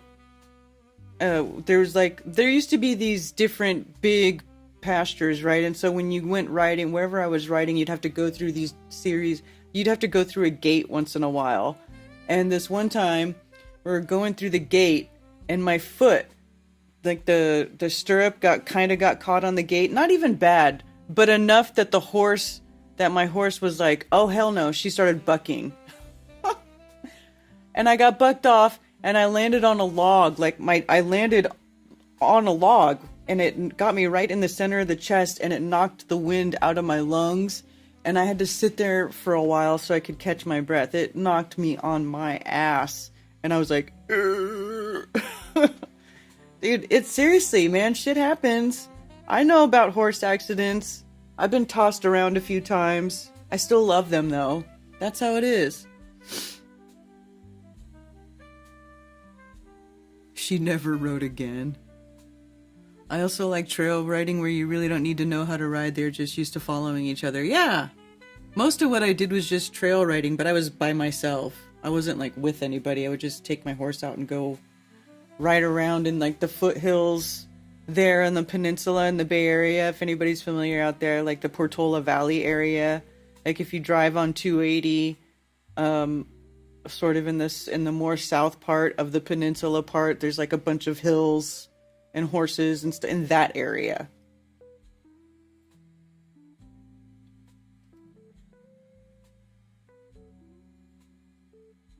Nevada Falls in Yosemite via horse if you want to on a separate trail with switchbacks instead of steps.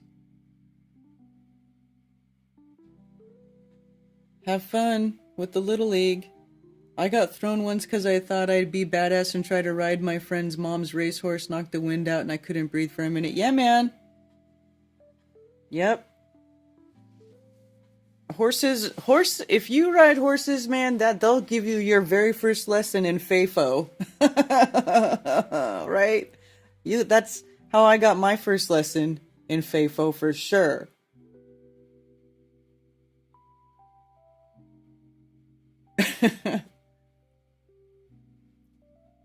But they're fun.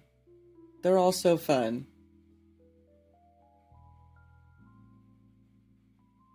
Anyway. Yeah.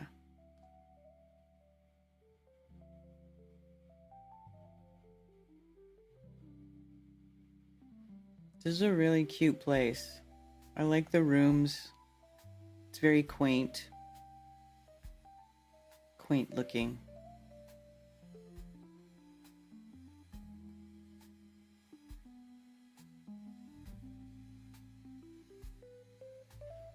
Do you get the website?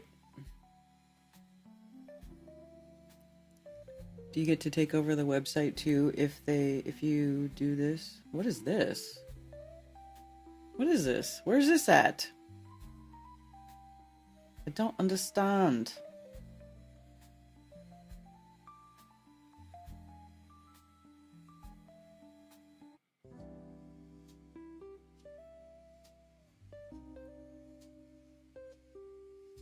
Whatever.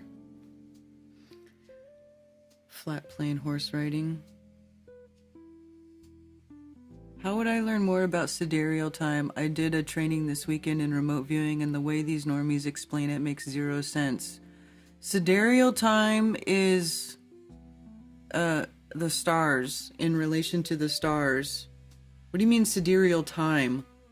Like Are you talking about astrology? Website will be revamped. Got us in an apartment after 4 months of being homeless after the storm, but I'm thankful. Well, that's good. At least you got in an apartment. Horses are angels from heaven, but sometimes they get spooked. Yes, this is true. I'm not telling my horse story. It's too sad. Yeah, don't tell us. I have sad horse stories too, but I'm not telling those either.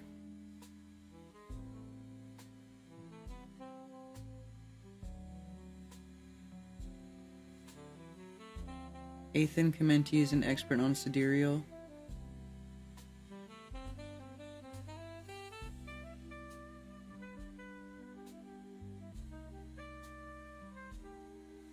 Sidereal is simply the rotation speed of the stars as opposed to the solar that we usually use. That's what I'm saying, Cammy. It's like, basically it's everything in relationship to the stars, right? Instead of the sun, which would be tropical, I think. Masteringthezodiac.com. Not complicated, but they try and make it that way. Yeah.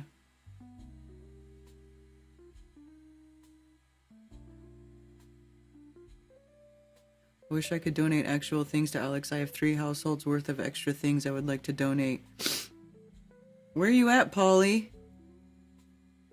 Are you really near Vegas? Because your name's Polly Vegas. I know you're really Annie D, but where are you?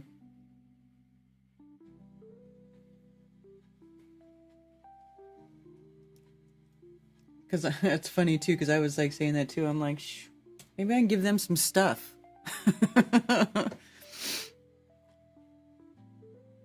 Thank you for helping me. They say some crap about Milky Way and I just can't. Well, I mean, I guess the Milky Way is considered part of the star field, but it's basically the star rotation. Why the long face when telling horror stories?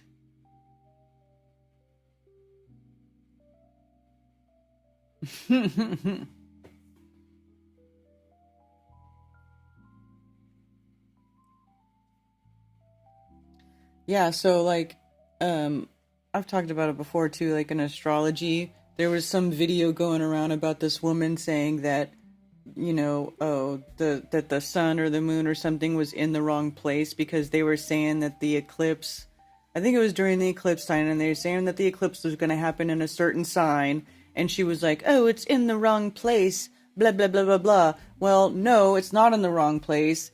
It's just that the mainstream typically goes by tropical, and if you look at it from sidereal, that has to do with your location too. Like, your location on the plane changes where things appear in the sky from your perspective, right? So for it, you know, so even though in tropical it'll say, oh, it's in this sign, but where you're at, you're over here and you're looking at it this way, so actually it appears to be more associated to this other sign, but it's just your perspective.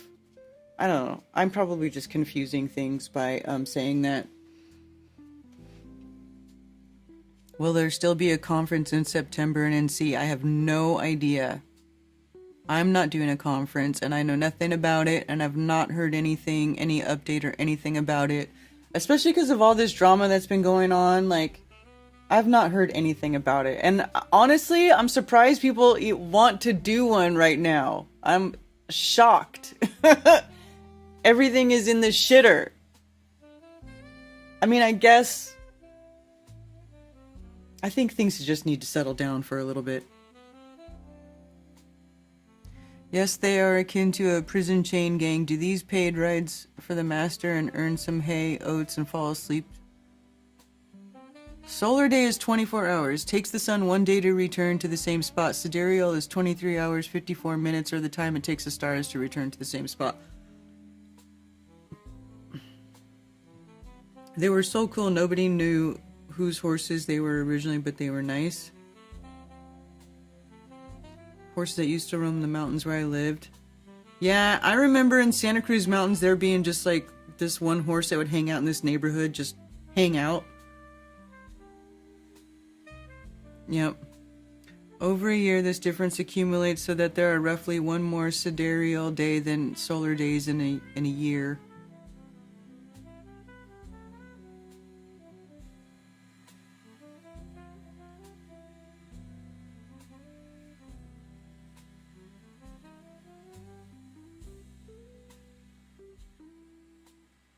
Yeah, I don't know. You guys have fun with that. I'm taking a break. Karen's on a break.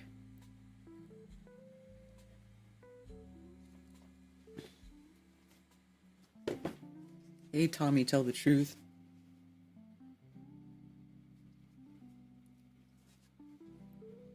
I mean, having a meetup is different, but like an actual, like, big conference?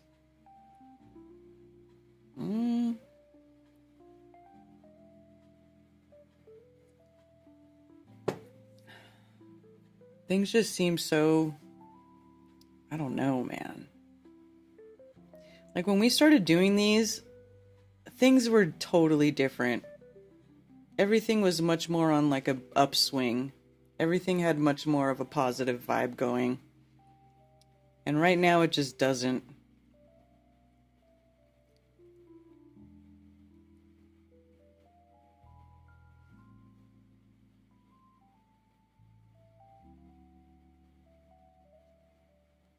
Bigfoot declassified Bruce McGuire recent post. Ooh, I'll check that out later.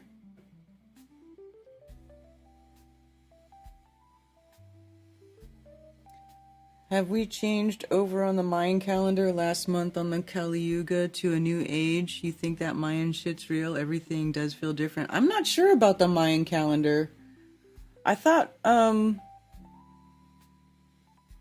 have not even looked at that in forever.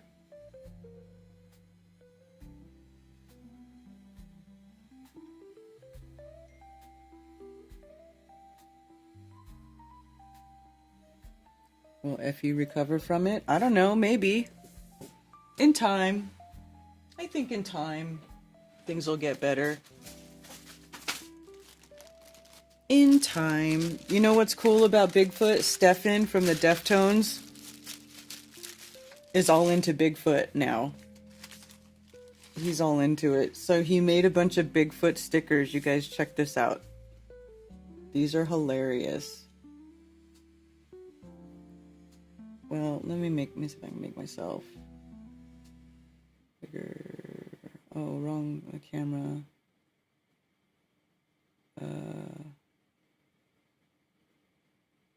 Oops. There we go.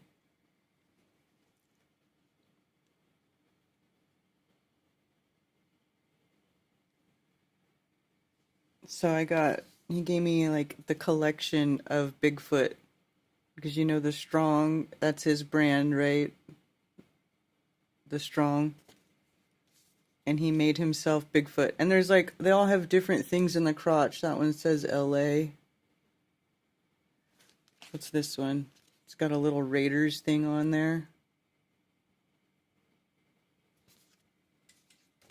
And then this one is, I think this one is Sacramento Kings, actually. Yeah, see how it says Sac? For Sacramento Kings. You know, Deftones are from Sacramento. Aren't they fun?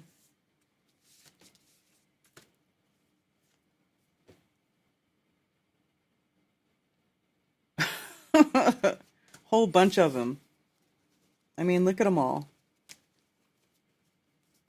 They're great. All the Bigfoots. It's like little Bigfoot. Little clan of Stefan Bigfoots.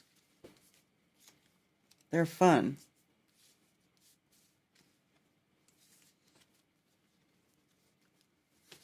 You have some Strong paraphernalia?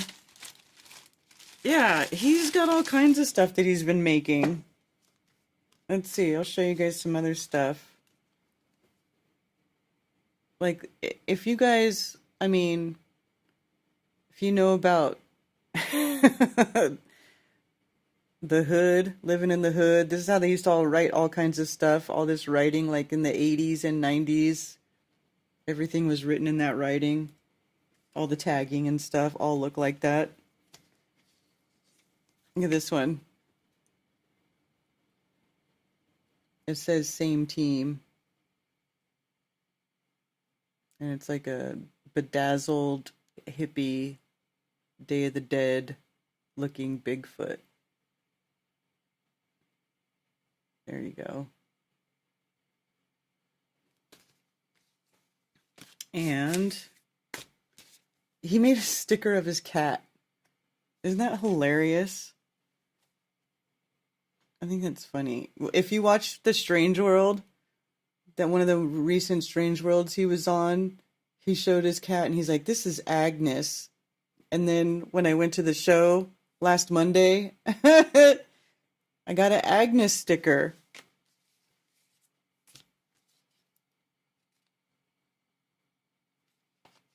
They're fun. And of course, still got those going.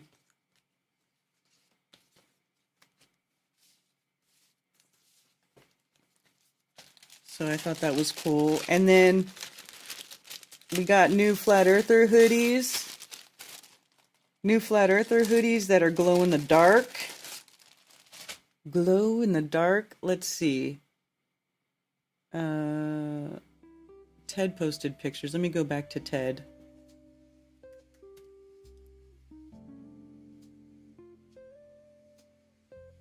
Ted. There we go.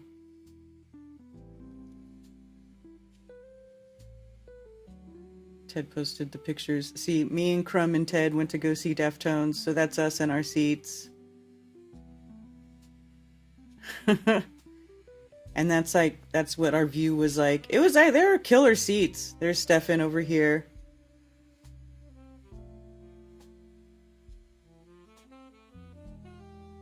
And then this is afterwards. This is Stefan in getting into his case, digging into his goodies. You see his stickers there.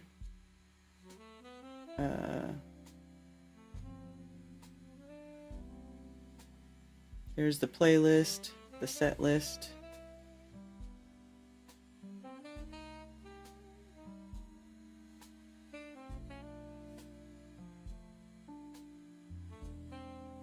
Here's Crumb. Crumb got a hoodie.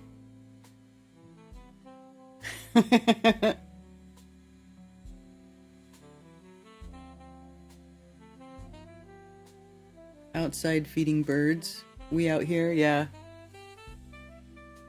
Yep, the strong, we out here.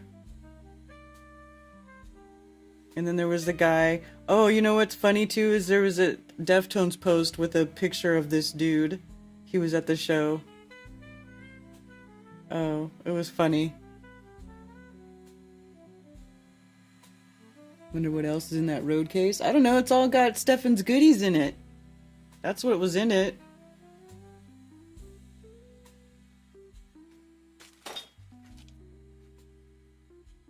Let's see here.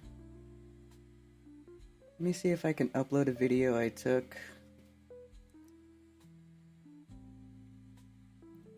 from that night.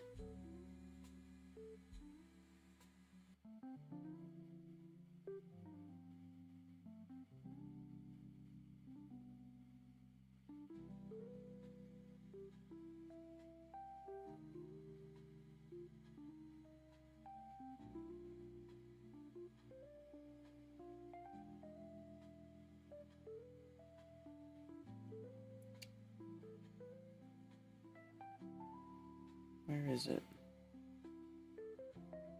Come on. Sorry. Looking for... Ah, there it is. I found it.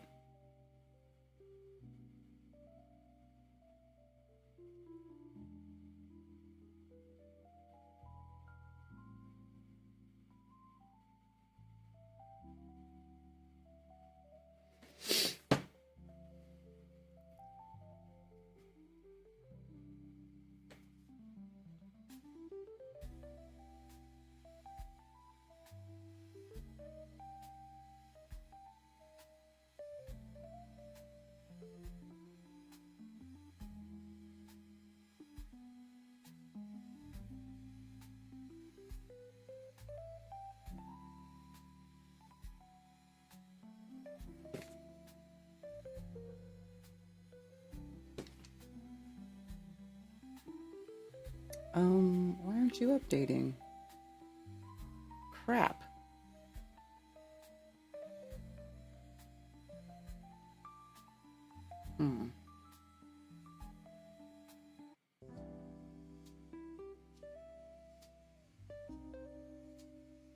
Not sorry I missed the concert, but sorry I missed Stefan. I know. Oh, here we go. So here's all of us with Steph after the show. For anybody who didn't see that, that was cool. Look at Crumb. He's so funny with this big cheesy grin. And my blurry selfie. This is us walking back with always keep a Glock and stay fly. backstage. Bitch alive. I asked her, can I hit that pussy from the side? I told my homeboy don't let no busters in my funeral when I die. Hey! Always look a man in the eye. For real. Never let a bitch see you cry. Don't do that. Always keep your block on your side. Bury me in the cellar when I die. Always look a man in the eye. Yeah. Never let a bitch see you cry. Hey, always keep your strap on your side. Bury me in the cellar when I die. Whoa. See that cake? That cake was on their Instagram too. You mauled it. I did not try that cake though.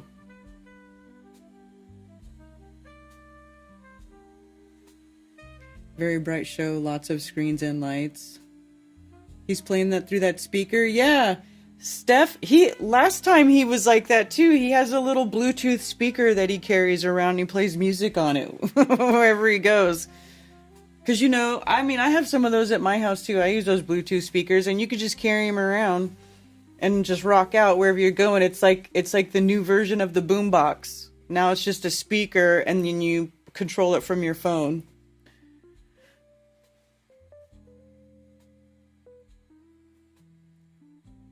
Yeah.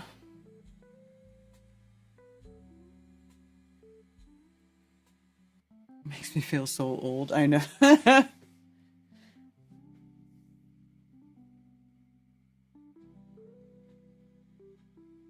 So anyway, that's cool. We had a good time. Good time with going to see the Deftones.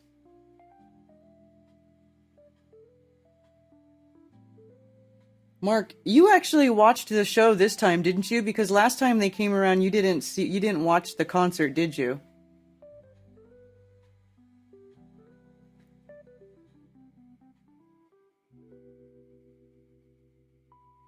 Yeah, JBL. I like my JBL speakers are good. They work good.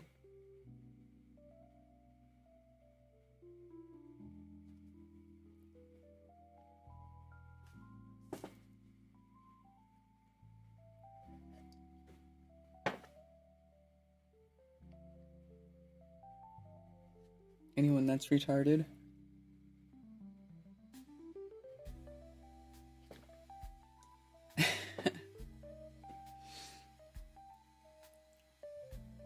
Yes, so Alex and Nicole trying to get their life back together.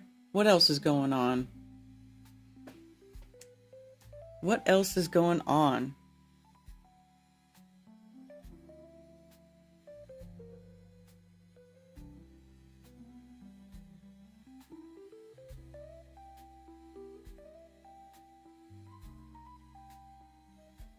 There was something else. I can't remember what I was thinking. This time I had the salon girls with me. No, because I had to take a boat to Seattle. I hung out with him the day before the show and didn't come back in. This time I had the salon girls. Oh, okay. Who are the salon... Whatever the salon girls are.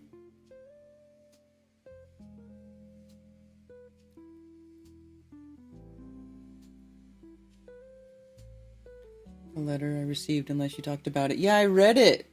I read your cease and desist letter. Everybody thinks it's ridiculous. Because it's funny, right? It's funny because... Let me go back to that.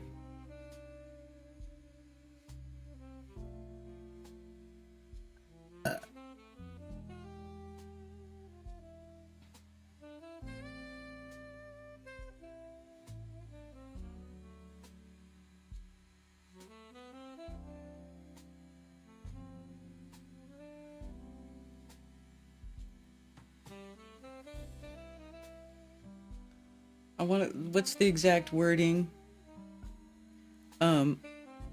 Misleading statements about my clients that have caused significant harm to their reputation and professional standing. Like, it's hilarious. It's really hilarious when you think about it. Their professional standing. Patricia doesn't even work. What professional standing? Does she have a job? She doesn't even have a job that I know of.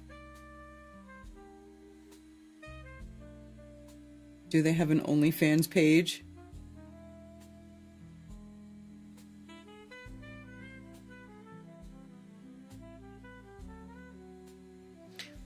Yeah.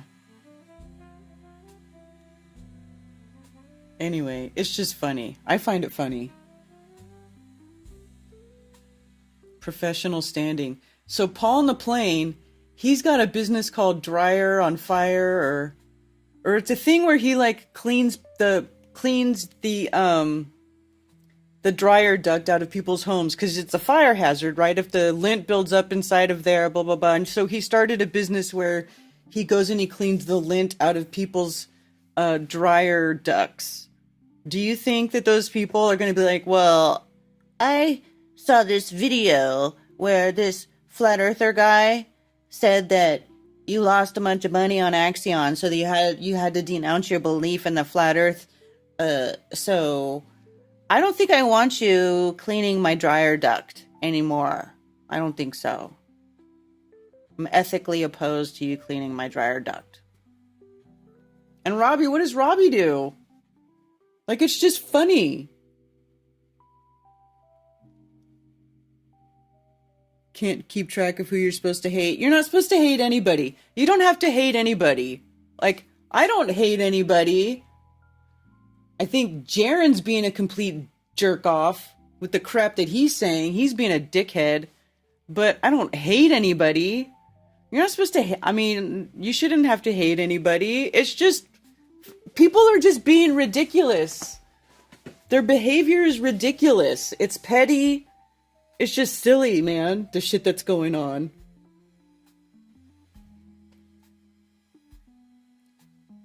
So happy I know nothing about any of the drama. Dude, it's ridiculous.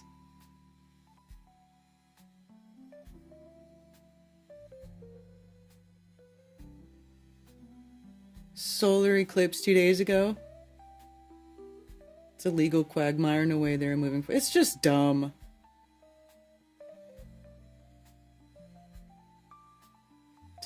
Talking of jerk off, I was sent some rather disturbing videos over the weekend. Oh my god!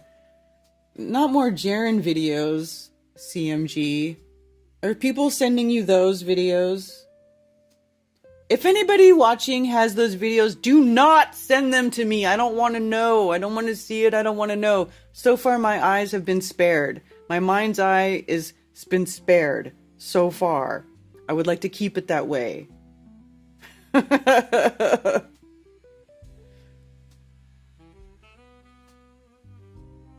to unsub Jaren? Yeah. Oh god, CMG. I'm sorry.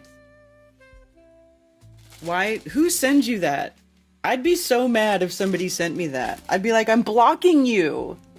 I'm blocking you. For sending me that shit.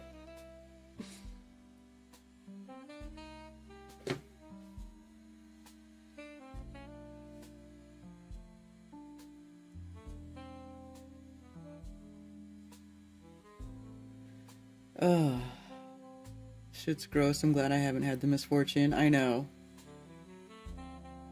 Gregory May, you want a seat? No, I don't. I do not. I want to remain completely ignorant of any of that. I want to stay innocent. I don't want my eyes in a non-email. I don't know what the fuck I'm supposed to do with them, but they are very disturbing.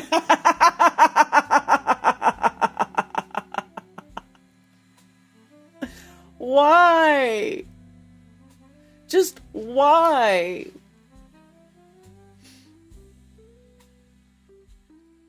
That is my opinion. The reason Jay is not on the letter with the other three because his credibility would be blown out of the water.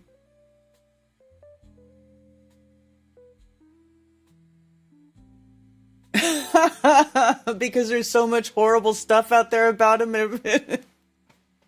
They'd be like, bro, you're worried about your reputation and this is what's floating around? You're worried about what they said and you got this floating around?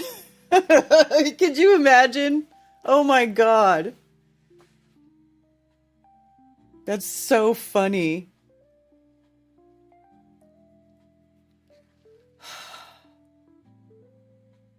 It's just ridiculous. It's really ridiculous. It's a joke. It's a joke.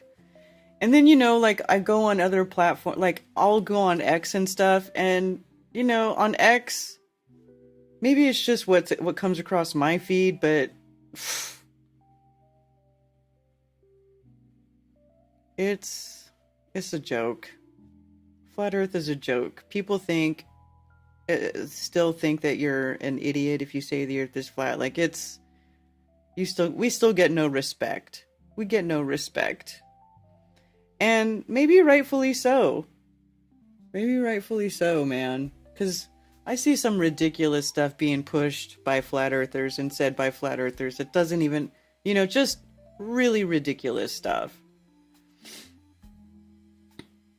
And it just makes me wonder, what is the point? What is Missa saying about all this? Who knows? Gregory May, I'll send you.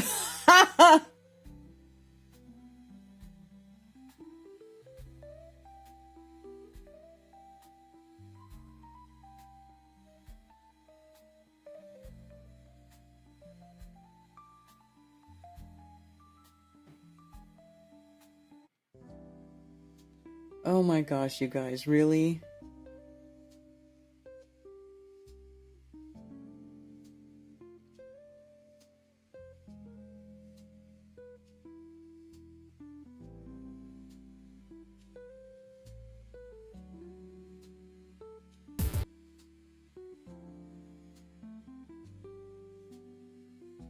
Oy vey.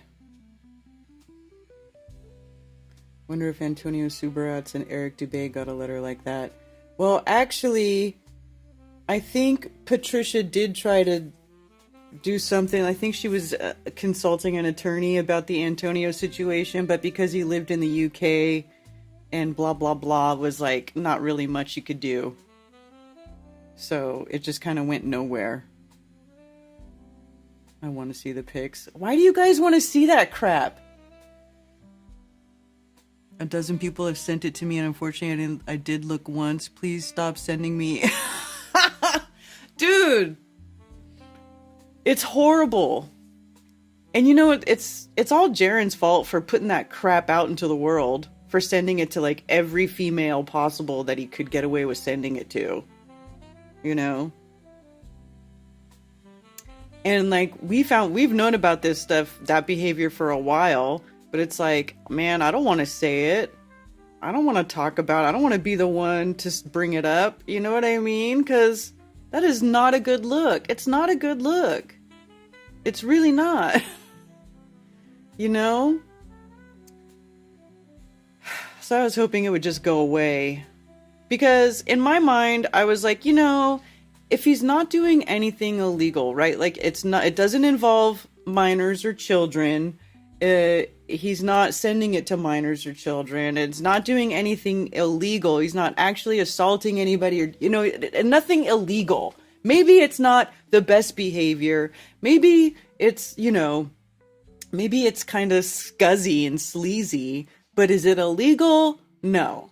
Right? So I thought, okay, well, I'm just gonna ignore that. Right? Because what do you do? I mean, it's not illegal. You know, it's slimy, disgusting behavior. Especially if you're married. It's like, clearly there's no like sanctity of marriage there for whatever reason. Who knows? You know, that's their problem. But, you know, I was just hoping it would just go away. You know, because it was like before we went to Las Vegas, this was like making the rounds, right? In the that year, it was like before that. And so I was just like, can we all just stop talking about it? I just wanted it to go away. I was hoping it would go away. And then, over the next couple of years, everything, in the back chats, in the private chats, things would come up every once in a while. Like, okay, clearly that's still an issue. What do you do? What do you do?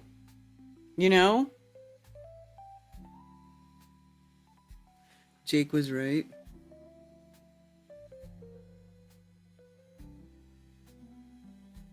Disciplined, isn't it legal offense to hurt another's feelings these days? Yeah, I don't. We will read off everyone again tonight. Mad Libs with Crumb. That's right, Mad Libs with Crumbs. Yes. Crumb is going to do Mad Libs tonight. Let's promote that. Thank you for reminding me, Alex. I think that's what I was thinking I wanted to think about. There we go.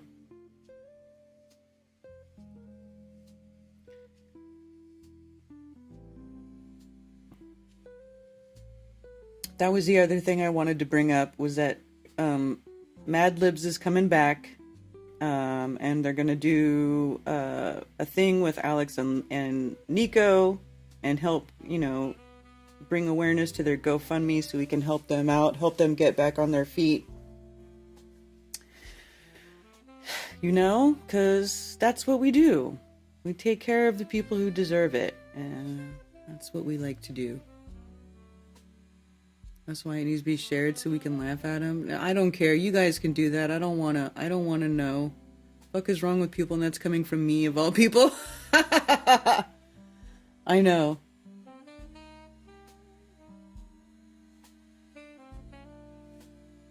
Jake was right.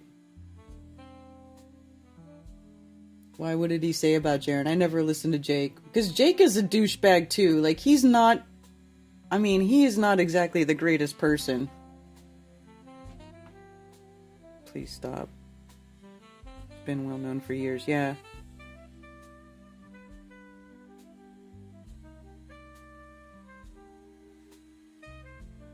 That's the worst part, is he betrayed his partner. I don't know.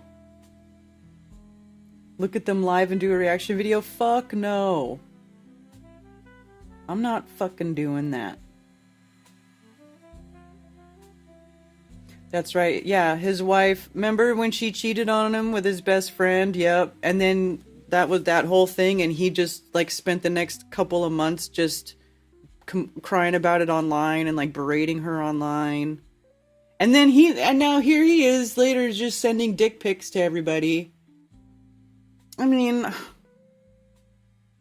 behavior is just ridiculous. It's ridiculous.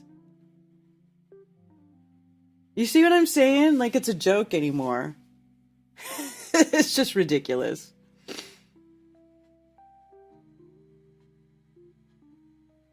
Maybe Jaren did flip over marital issues. I don't know.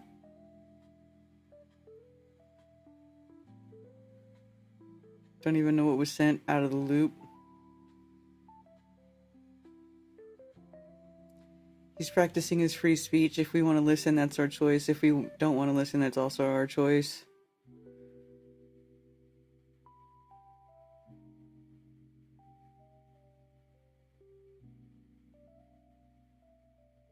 Nothing changes there. Oh my goodness.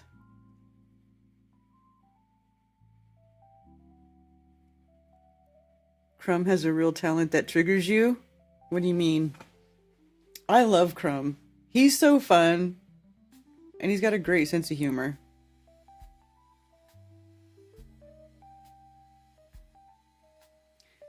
Jaren's wankin' pics found their way to CMG's computer. Yes. Bill, Wheel, that's exactly what happened. Somebody is sending gratuitous gifts.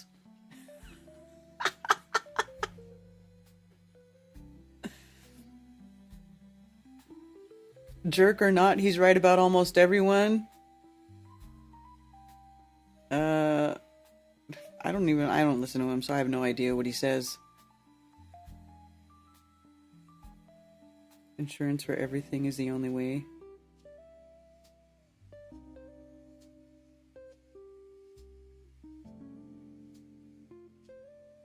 Washed his dirty laundry in public, then took her back. Yep. Yeah, they're not pics, they're videos. They're horrible, disgusting videos.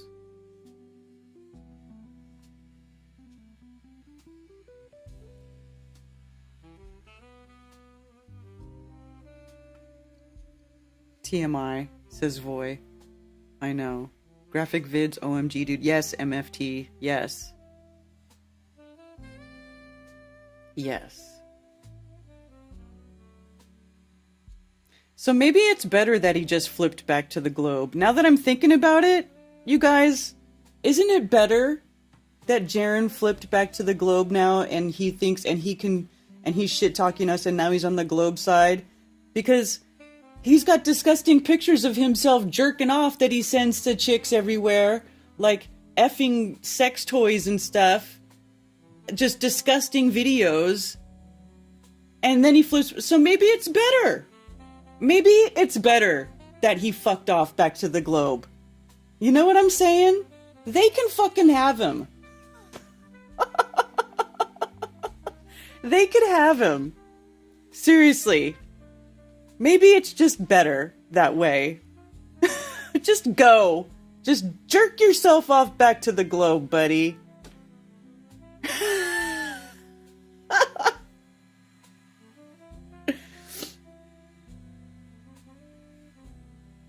Storms are here now in the central Georgia. Uh-oh.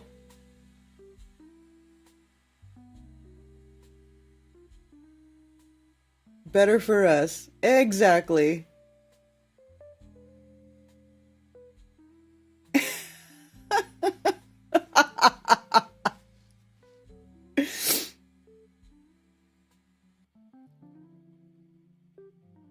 Was this the professional reputation they're talking about? Yeah. I don't know.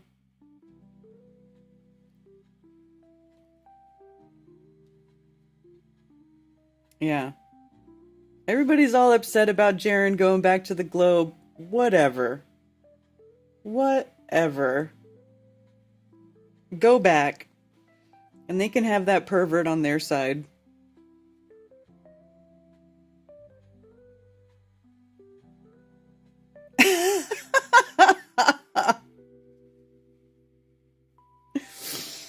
Oh, seriously.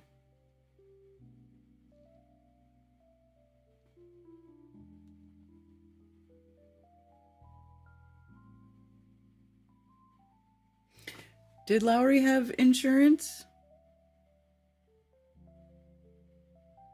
We bought the max insurance for the move, but the U-Haul will most definitely fight it. We are hearing all sorts of horror stories about U-Haul not paying out.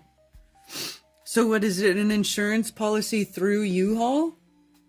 Why would they even sell that? With Duffy and McToon, right. In my honest opinion, his sexual deviancy is probably what keeps him mocking Yehovah. You know, you could be right, Bill. You could be right. I mean,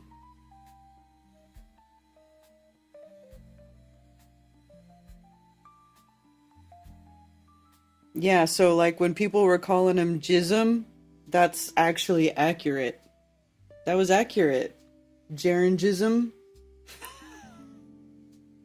Accurate.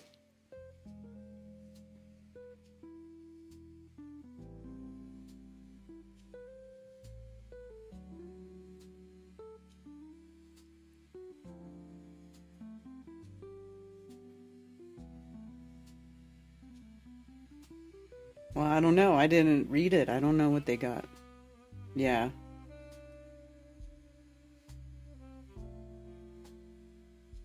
Corporations will sell cloud insurance if people will pay it. Yep. Jaren openly advertises his OnlyFans account. Shut up. Hilarious. I'm enjoying Glowbusters so much more with Shane and Alan. Bob would have loved working with them so much more in line with his thoughts. I agree, Cammie. Thank you for calling Coffee Talk. You're on with Karen B. Hi, Karen B. It's Nicole. Hi, Nicole. Hi. It's good to hear from you. How you doing? I'm trying to keep it together. You know, it's like a little devastating to have everything like ripped away from you. And I just wanted to call in and say thank you for sharing it, and thank you to everybody who's donated to the GoFundMe that Andrew set up, and thank you to NDB for, you know, letting us stay here. So I mean, I'm like, we're safe, but it's like I keep getting these like, it's like I'm going, like I'm grieving, like every, you know, it's like I'm mad about it, and then I'm sad about it, and then I'm like crying on the phone to my mom about it. But yeah, we did get the insurance. My dad is an insurance agent, so he's on it. The detective, like, I told the story yesterday, but the detective, we got a detective because, you know, a stolen U-Haul, like, people usually think that things got stolen out of the U-Haul. They didn't steal them out of the U-Haul. They took the whole U-Haul. Right. The whole truck. So then maybe take the license plate off of it, but, you know, there were video cameras on the hotel. They caught the taillights. They know what time the truck, you know, got stolen from, and it was in a well-lit area downtown. It's like the second best place that you could park it, and at a meter. So the city owns the meters, but the city, I don't know, is in front of the bank. You know, we have rovers on Mars that can take pictures in outer space and stuff, but you can't take a picture of my fucking U-Haul that got stolen in the middle of Louisville? Like, it doesn't make any sense. So, but the director of the security at the Galt House, he was super nice. And he was an ex-cop for 30 years on the force or whatever. And so, usually, like, a report that you make is it's kind of like thrown on the sergeant's desk. And if it just says, like, U-Haul stolen, it probably happens, like, all the time. But a lot more than they tell us. That's why I want to hashtag U-Haul famous and make this story famous, because it's absolutely ridiculous and pretty much illegal what they're doing by having this rideshare stuff and not having anybody take, you know, they never checked my ID. They didn't check if Alex was the driver on the truck. Like, this could have been horrible if we got in an accident or anything like that. But they said so I disputed the U-Haul charge on my card, and I was like, I'm not paying for the insurance for, you know, the collision damage on the truck if they're going to charge me for somebody breaking into the truck and stealing it. So there's still an active U-Haul rental, and they're still going to try and charge me daily for not returning the truck. So it's just a hot mess, but trying to, like, keep positive, and, you know, I just really appreciate everything that you guys are sharing about it. And, I mean, I wouldn't wish this on my worst. I wouldn't even wish this on that dude you were just talking about. I wouldn't wish that on anybody. I know. Maybe him, but I mean, Yeah. you know. But, so yeah, shout out to everybody who, you know, gave what they could or shared it and stuff like that. We really appreciate it. Of course, and we'll keep sharing. Yeah, and when we land in the Outer Banks, no matter what, we are going to have a big, huge party, and Heck yeah. all of you are invited. Yeah, and we'll all go see the horses together. Also, because Liz is coming back from Scotland, she's going to be here in May. So cool. You guys will have to come out here and visit while she's here. Yeah, definitely. And also, it's going to be my birthday, so I think I'll just have a big party at my house. Ooh! Yeah. Karen's birthday. Karen's B. I don't even care about my birthday, but it's a good excuse to just have a party. Yes. Yes. You know? I mean, any excuse. Yes. Let's just celebrate the fact that we're all alive in this realm that we don't fucking know what it is. Yeah. How can they just take all that stuff? Like, I know it sounds, I mean, so we get in the car with NDB, and he's like, well, at least you don't have to unload anything. I was like, oh my God. It's so tragic. It's like a tragic comedy. Yeah. I mean, there were some parts of it that were really funny, but overall, it's like, shit. So I'm just going to look forward to seeing my best friend and seeing you guys coming up here soon. And Crum is going to do a Mad Lib later on. Mm-hmm. So shout out to him, too. And yeah, but I'll let you go. And I don't know. I'll talk to you soon. All right, Nicole. All right. Thank you again. Love you. Love you too. Bye. Bye. Got room for tents? Yes? I do have room for tents. Look for any leads on Louisville Craigslist.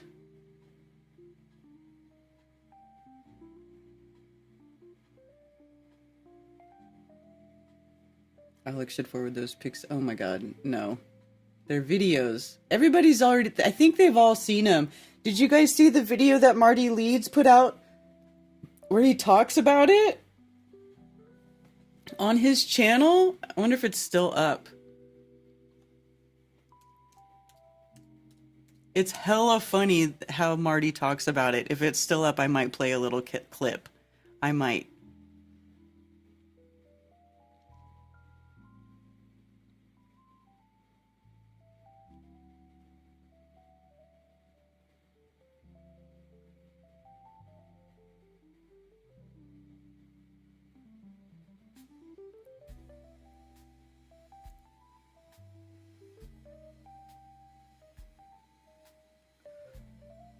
He might have took it off. I can't remember what one it was.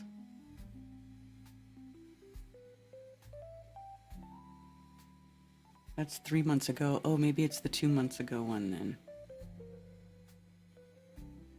No?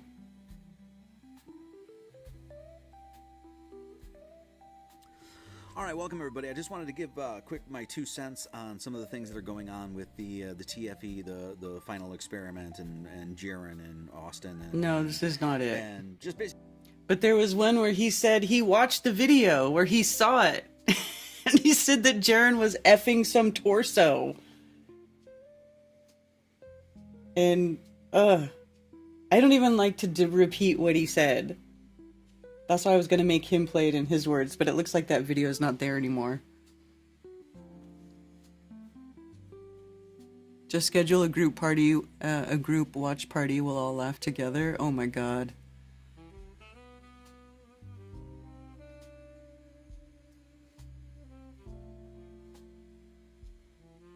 Almost recovered from the last trip.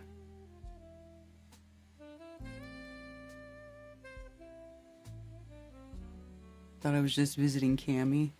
Well, we're also close to Cammy, so it has to. We're gonna butt in. So we're all just gonna butt in on that too. Canvassed everything within 500 miles. Facebook Market, pawn shops, music stores.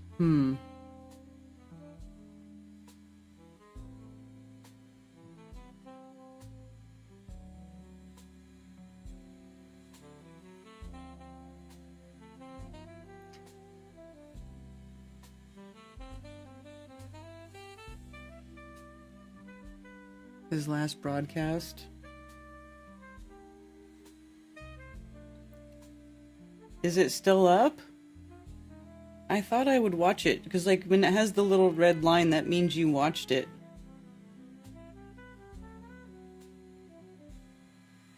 No, it's different. It's not up anymore, because this one's Faking the Sun. That's the one with him and David, and it was after that.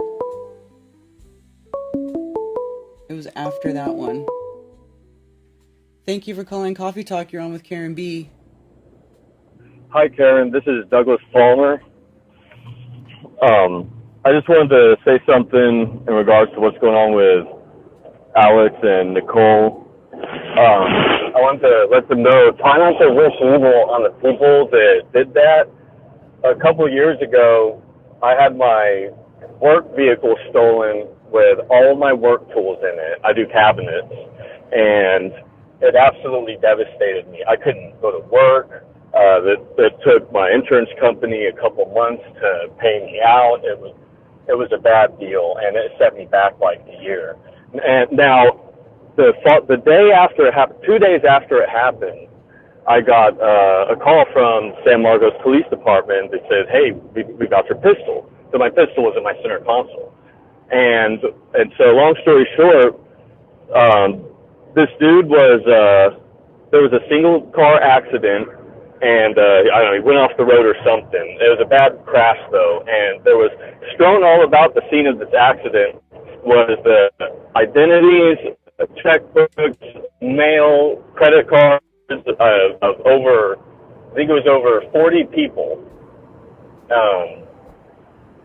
And they found my gun in a black bag along with what the officer described as a creepy clown mask.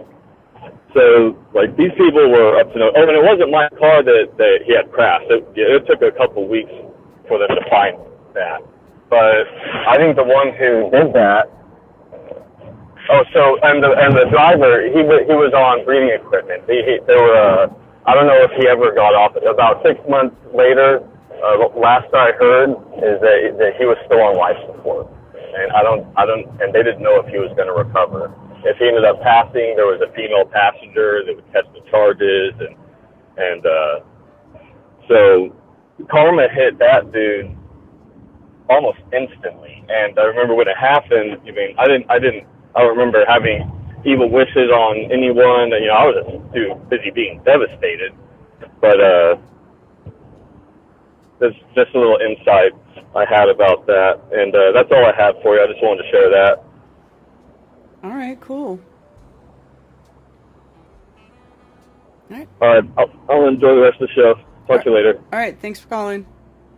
Yes, sir. Yes, sir. Bye. We think there's a syndicate that does these type of thefts, so do the cops. Yes, of course. I mean, imagine how much stuff, if you just go around yanking whole trucks full of stuff, yeah, you could make a killing that way, you know? Because who knows? Who knows where stuff is? Or you know what I mean? Who knows what kind of stuff they could be finding in there? Probably all kinds of good shit. People put their whole lives in the back just like you guys did. And especially those instruments. Oof. If anyone wants to pray for my sciatica to chill the heck out, that would be cool. McSlappin needs prayers for his sciatica to chill out. And a big city cop's probably running that ring. Yeah.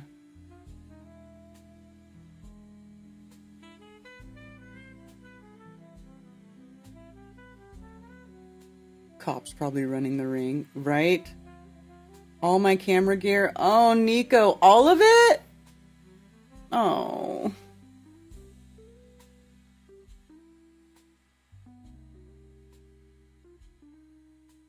How do they not have GPS trackers? I know.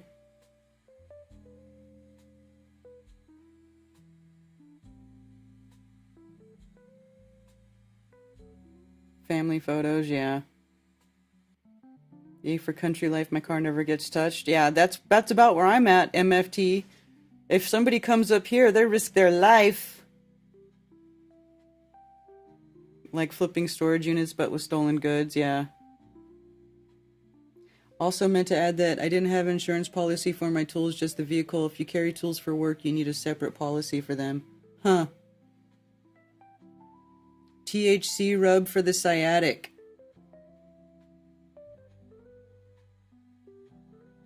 And a film camera. Yeah. Oh.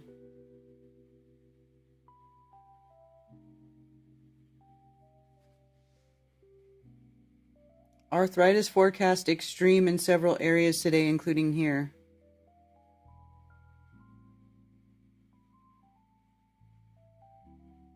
You can buy the info for folks who don't buy insurance and are more vulnerable. That's the info insurance provides, especially pharmaceutical companies.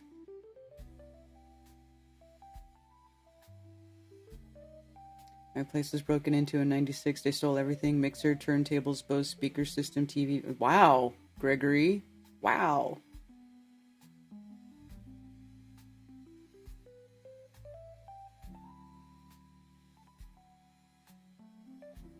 Definitely a baller. They rob everyone. I don't leave my car unlocked. Actually, I park my car in the garage. But still. Yeah, gnarly thunderstorms today, yeah.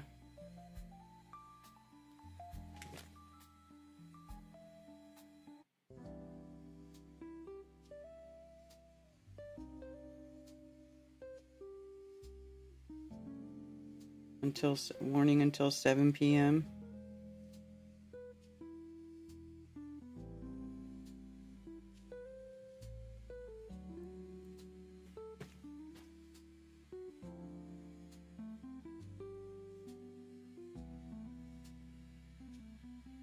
Steamer trunks that came from Poland with my family. Oh, Nico, are you kidding?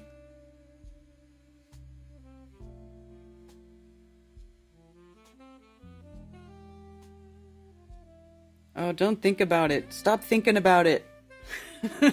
Stop thinking about it. It's really sad.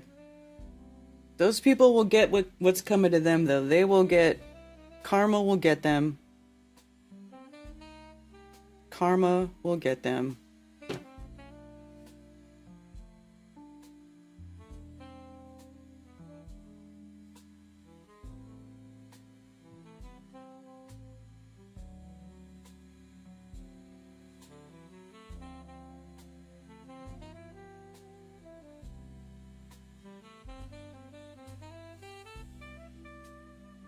Hey, I got a Ko-Fi from David Weiss. Thanks, DITRH.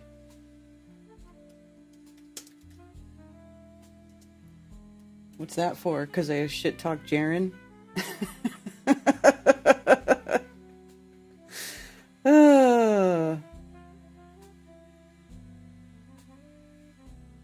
At least you don't have to unpack. Amanda Vollmer's advice cured your sciatica? What did she tell you to do? What was her advice, Tony? I mean, for me, like, stretching, getting back into alignment, you know? Because, I mean, I have a lot of back issues, too. So does Ted. I have a yoga swing that I installed on the porch, so, like, we can stretch with it and get inverted on the swing and, like, hang upside down. And we both use it. Ted uses it a lot to stretch his back out.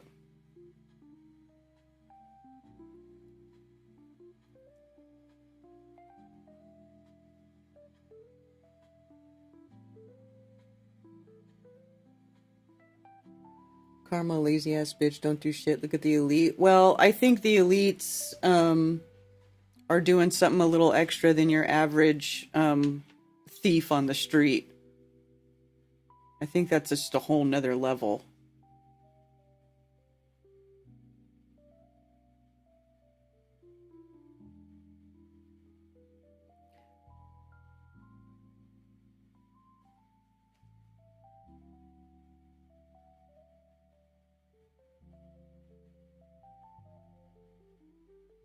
They make me...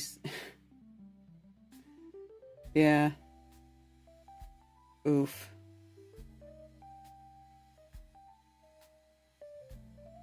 No, it was 60 seconds before you shit talked me, but I don't care. Make short FE films. What do you mean make short FE films? For what? I'm just so not motivated.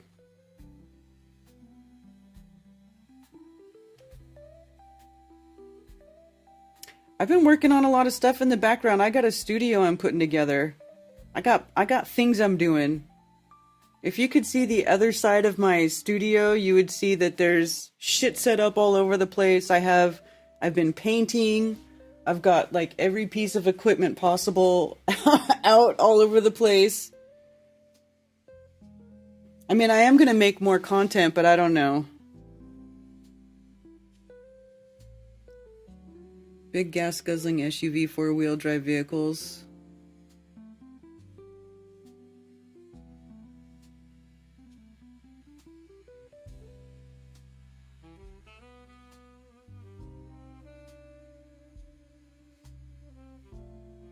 Her presentation in Vegas covered it, and Dave Murphy does it too. Oh, you're in therapy?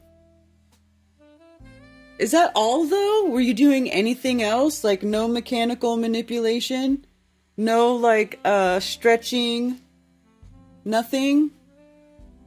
I just can't bring myself to drink pee-pee. I do not want to. I just don't want to. Yeah, I have cameras to make films, but short FEs? What do you mean? Why does it have to be short? Patricia, a shill, but numerology collector. I don't know that she's a shill. I don't like shill calling people, except for Eric Dubé. He seems like a shill, but he's really the only one who really seems like a shill. Other people I think are just stupid assholes.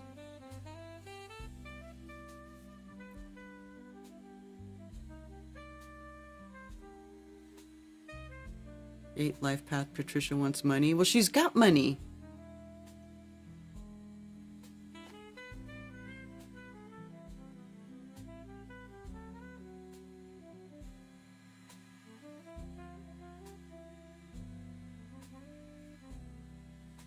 Lowry's studio comes up missing and Karen setting up a new studio. Yeah. Well, actually, but it's all equipment that I've been buying over the years from doing events and stuff. So, you know.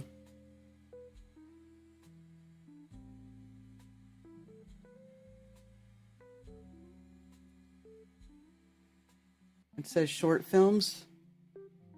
Does it? Never swallow a shill pill. Yeah, but I am working on it. I am. I've been setting up my studio. I've got my lights out. I got everything out. I'm working on it.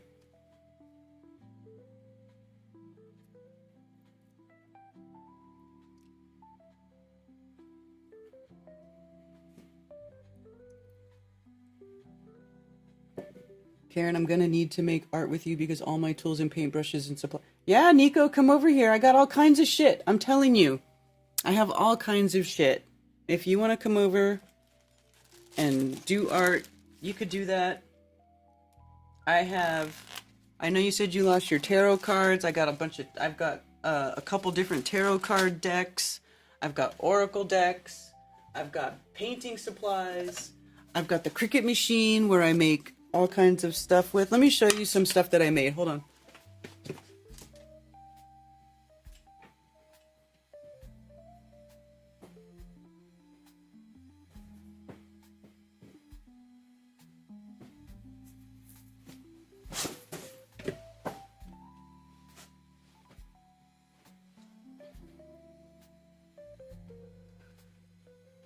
All my crystals. I have some crystals. I'll give you some crystals. I got a lot of crystals. I can give you some stuff.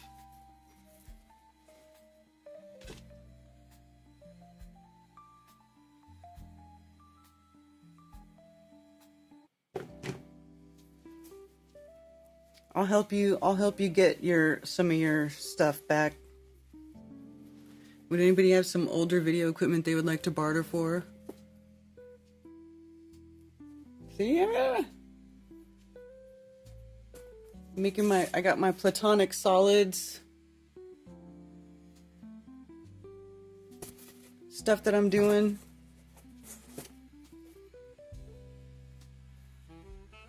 We're gonna make some cool content.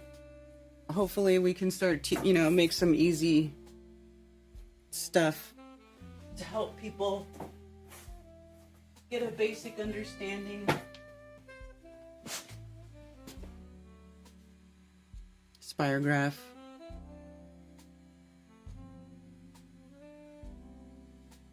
The old vacuum tubes. Witchy poo. You know what's funny? Is I was looking at something. I was looking at some old video. And there was some comment that said something about witchy poo, right? But it was like years old. And what's funny is I never heard anybody call me witchy poo except for that one dude, that sovereign guy, who did it that one day when he called me witchy poo. And I'd never heard it before. And then the other day ended up on some old video. And it was like a hit piece video. I think it was the one Pea Brain. Let me see. Hold on. It was hilarious. And I was like, "Aw, you mean to tell me that was not the first time somebody called me witchy poo?" Hold on. You guys might get a kick out of this if I can find it again. Oh, here it is. So P-Brain made a video about me because I said something about, I was talking about Bigfoot, and he obviously didn't like that. So he made this video about me. Bigfoot. Yeah, it's a huge thing over here. It's a huge thing. And so he was calling me a shill because I talk about Bigfoot. Like an untapped source for us. You know what I'm saying? These two worlds need to come together. How dare I, right? Bigfoot and flat Earth, right? It's a marriage made in heaven. Bigfoot brought me to flat Earth. Yeah, right? Man, I was big into Bigfoot, and that was like my first sort of conspiracy investigation type of thing. Yeah, then he puts a witch's cackle. I mean, and I never did anything to this guy. I never said anything bad to this guy. You know, I supported P-Brain. I wanted P-Brain to come be part of the event. And if he just ignored me, as I asked him, I'm like, hey, do you want to come be part of our event at Flattoberfest? And he just never answered me. But I thought I was looking down here and I saw witchy poo in these comments. Witch's cackle. Da-da-da.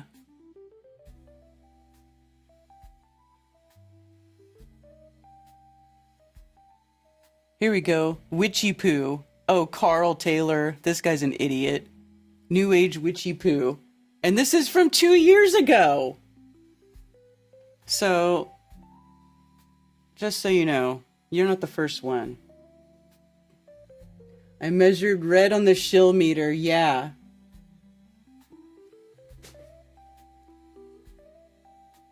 I don't know.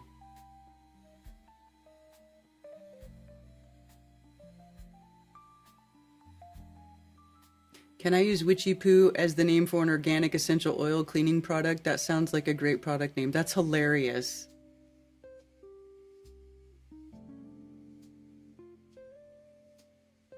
Stavely got those fire THC suppositories.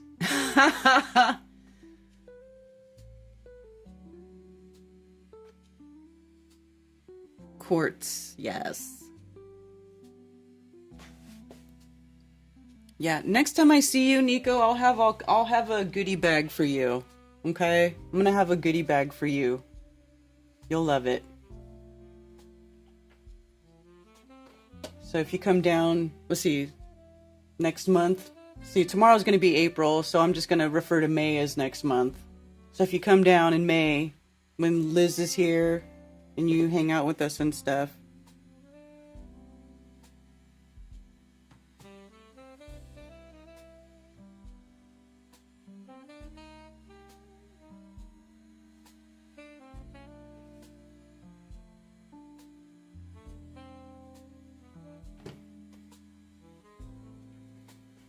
Mm-hmm.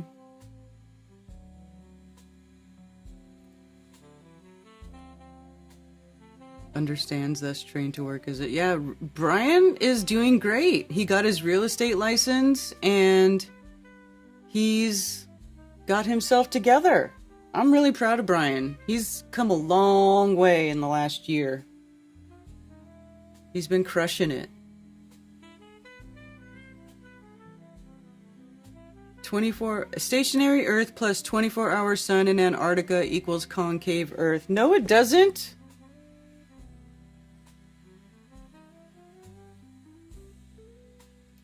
No, it doesn't. You guys, listen. The sun does not make the Earth curve in either direction. Whatever the sun is doing is not making the Earth curve in either direction.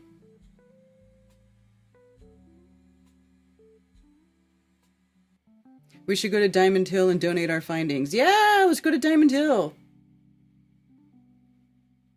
Don't all flat earthers believe there is no place like home? If that's the case, shouldn't we try to force NASA to make a mark on the moon proving there are other places like home? Hey, Fazooks.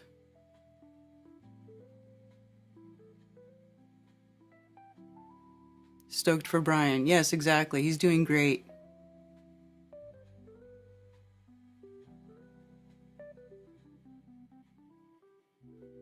Brian doing man things. He ain't got time for our shit. Yeah.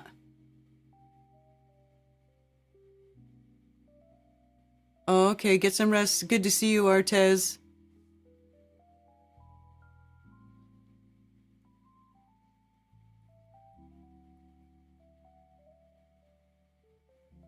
Yeah. So, anyway. Is that an old-timey? I don't know. I can't believe I hadn't heard that till recently.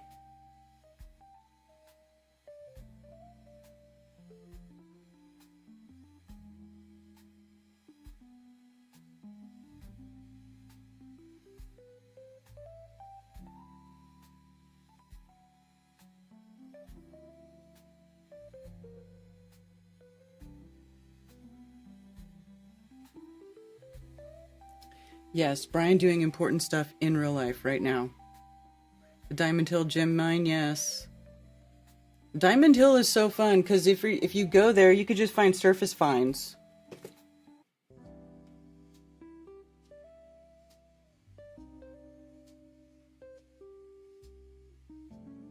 He's only holding the tech for a few minutes. Oh, I'm sorry, I'm reading that text out from my mom.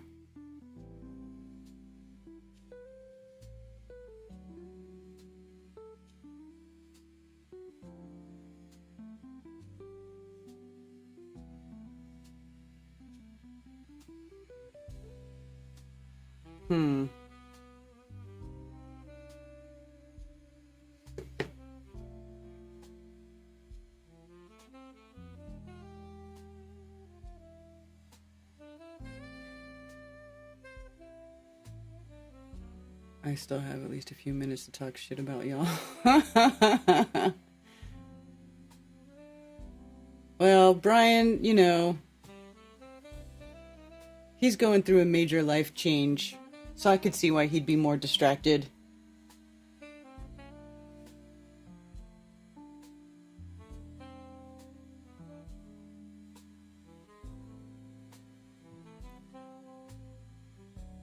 But yeah, Diamond Hill's great. You don't even have to dig. I mean, I went there, the first time I went there, I just would walk around and I found stuff. In fact, Ted has a crystal that he wears. I made him a necklace out of it. I just found it on the surface. Walking around at Diamond Hill Mine. What's my setup? I have 2 microphones. I have 2 and they're like left and right. So I'm in stereo. Although I don't hardly ever use it. So I don't even know why I keep it, but I keep it because why not? It's already set up that way. But I don't ever really play off it as much as probably I could or should. I just don't think about it.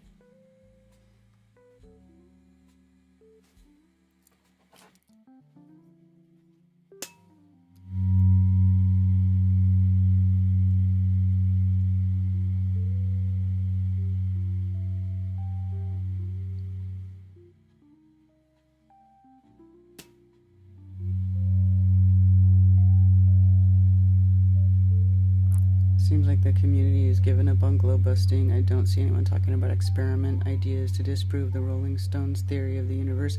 Actually, they were talking about that on Glowbusters. If you were watching, if Shane's still around, he can confirm. They were talking about maybe redoing the measurements with the gyro. Or what was he talking about building? I would have to go back and watch because he was talking about doing something, building some sort of apparatus so that they could do their own type of tests, which they were talking about on the last show about the ether, and I can't remember exactly what it was.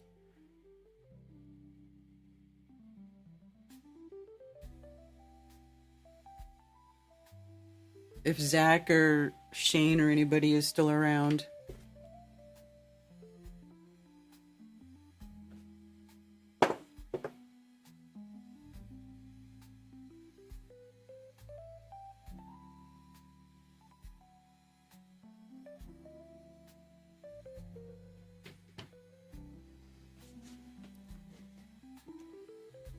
Yeah, doing my witchy stuff. Witchy.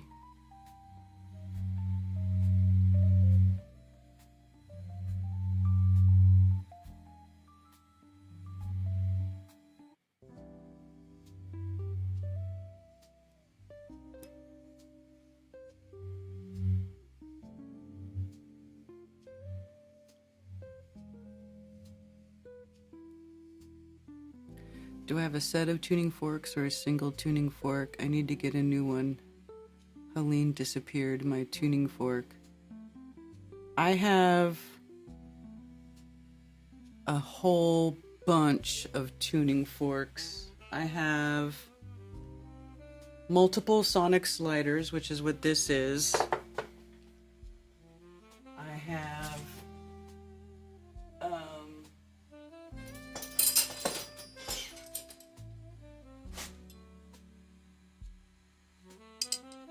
I can't remember.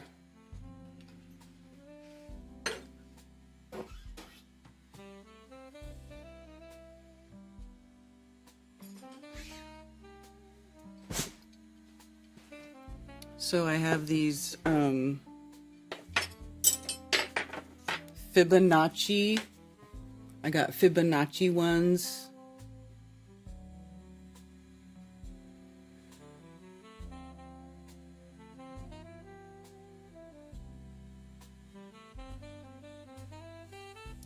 So this one here is these are the Fibonacci. You get a 144 and an 89 hertz. Fibonacci pair of weighted tuning forks can be used to help restore the body's natural order and harmonic perfection. It's like the golden ratio, right? 11th and 12th positions of the Fibonacci. So you could like strike them both at the same time.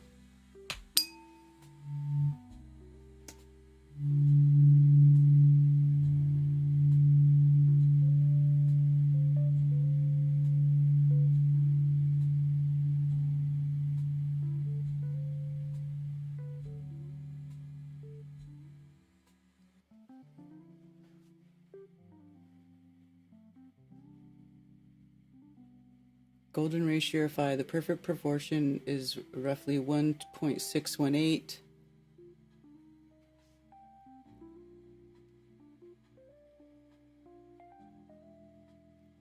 So there's those, which are fun. These are the weighted ones. The weighted ones don't make the sound, though.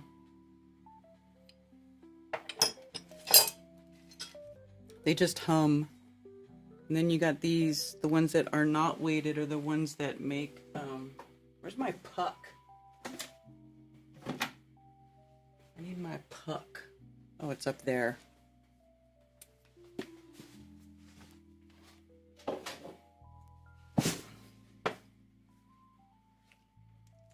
I wish I had money to go take her course.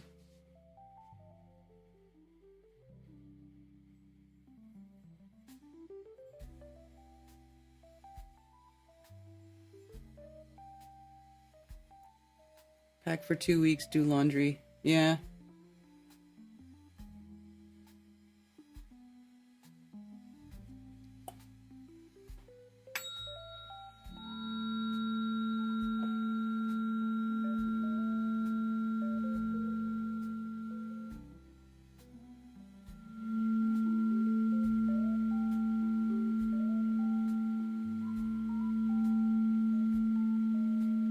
What frequency helps increase appetite? Huh. I don't know. I don't think I've ever seen them describe any sort of, like, there's like the Fibonacci one.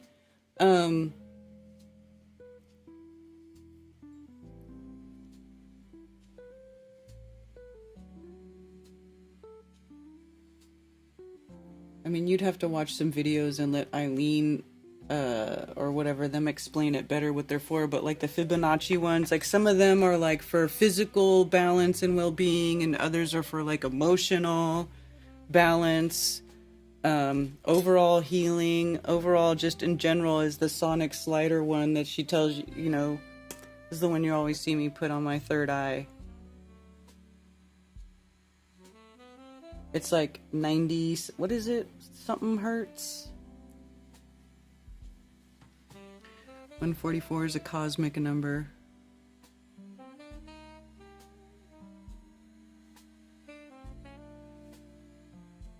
Smoke some weed. Putting on weight.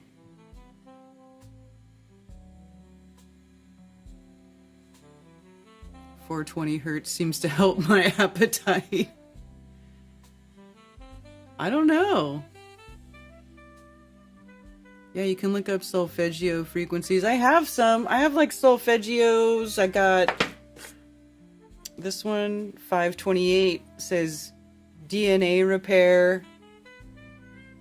Let's see if 528, DNA repair.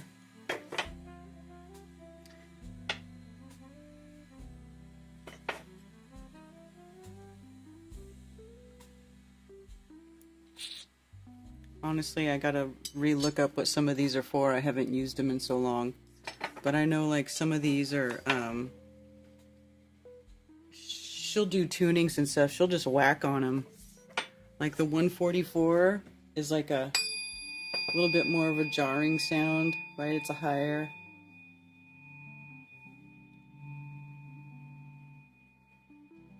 It's weird too, when you whack them, you can feel it affecting your breath.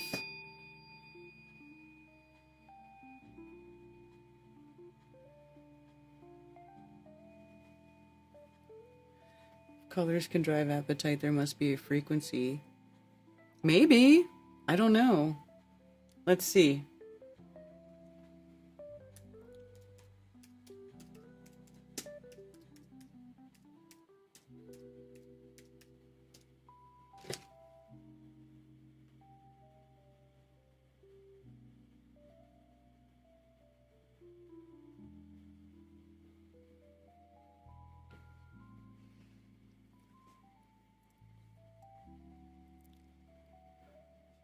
Frequency guide. See, liberate, resolve, love, connect, express, awaken. I've never heard anybody be like, oh, I want to suppress an appetite, so I'll use this frequency, or I want to increase my appetite with this frequency, so I don't know. Let's see, 174, reduce pain, alleviate stress. 285, influence, energy, rejuvenation. 396 says liberating guilt and fear, facilitating change, at a cleansing expression, solution, returning to spiritual order. Yeah, see, it doesn't, I've never seen,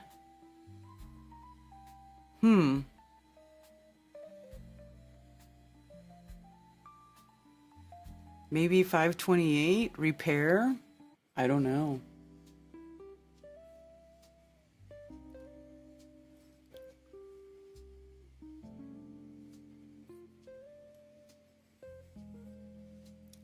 I like certain ones for psychic maladies. Yeah. That just made my guinea pig explode.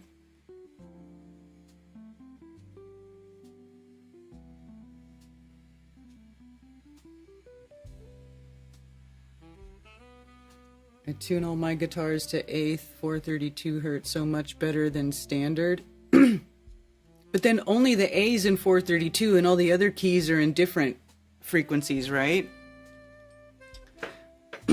Because it's just not, that's just how it works.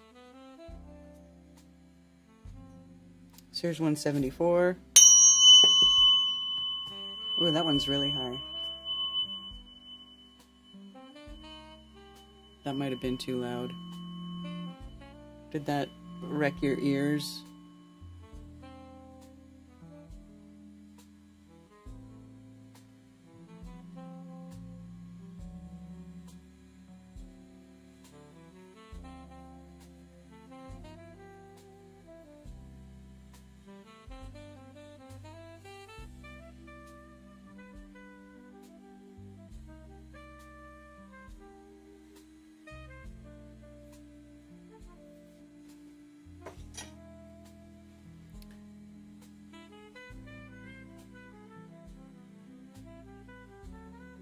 There in relation to A2, 430 hertz. What is the frequency of yellow? I don't know. Let's see. Let's look at this. I guess we would look up a...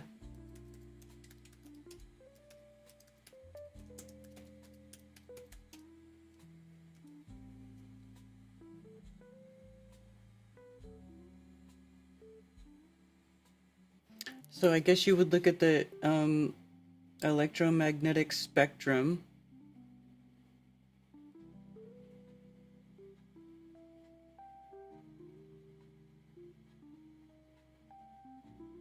So here yellow's in the nanometers, somewhere between 500 and 600, 580 nanometers. What does that translate to in frequency? I don't know. Seems to increasing wavelength, so that would be a lower frequency.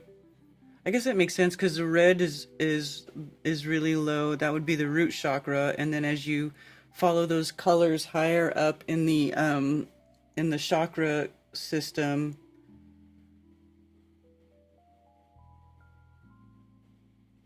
interesting.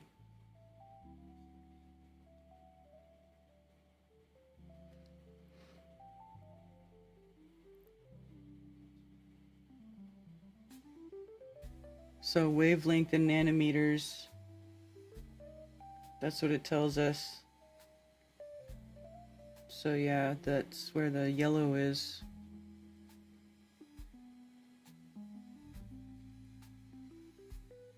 It's the same in nanometers for the visible light spectrum.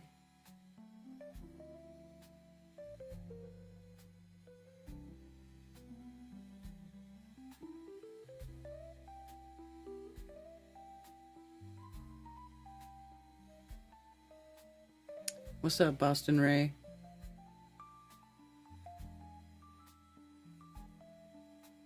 A is one of 7 natural notes. Each note has its own frequency. Yeah, exactly.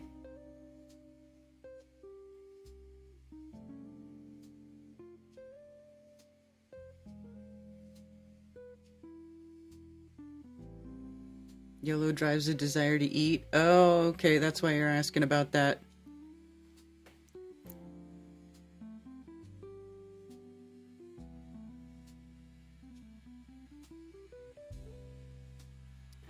So, let's see.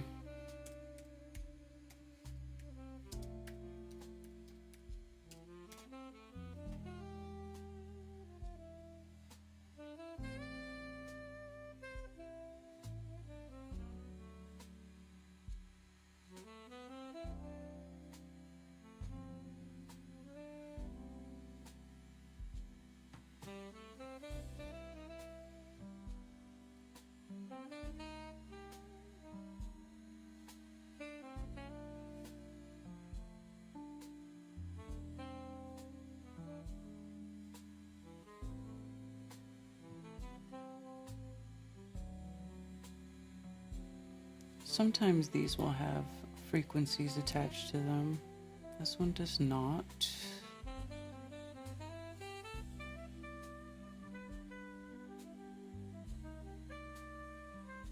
Chakras of the dimensions. Holy smokes. Look at how much they think these chakras go way up, all the way up to the top. I've heard that there's crazy chakra systems that are like insane. Like, so here's the regular chakra system, and they're saying that these chakras go all the way up. And there's also allegedly an earth chakra that's below your feet that connects you to the earth, which is not on there. I wonder why would they have all that other stuff but not the earth chakra? See, earth star chakra down here. You've got feet. This looks more like pretty standard. This chakra system here.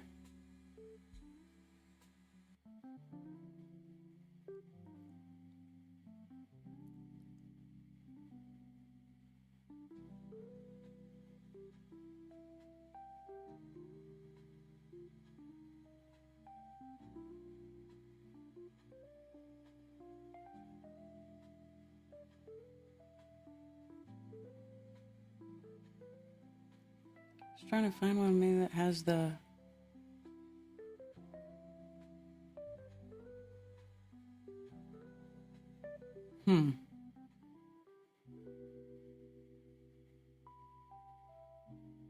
Here we go. So frequency, solar plexus, 528. 528, DNA repair.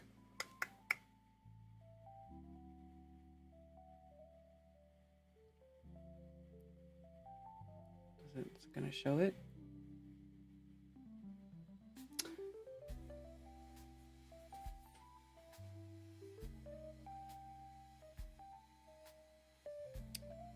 Each note on a guitar or piano has multiple frequencies that make up the sound of that particular note on that particular instrument. Right. So whenever you're playing music, you're playing a whole bunch of frequencies. It's not just one. It's a whole bunch, right? Is that correct? Is that fair to say? When you're playing music, you're not playing just one. Like, even in your solfeggio songs, like, you might have that underlying frequency in there, right? Like, it's in there. That basic frequency is the undertone, but there's other stuff in there too. Ice cream sounds soothing right now. Does that make sense? Is that fair to say? And is solar plexus to the stomach, or is it sacral? Because I know that when you're dealing with the chakras and stuff and you have like different physical ailments, you would focus on the chakra that is associated with whatever part of your body that you're having that issue with. Does that make sense? So let's see. Solar plexus.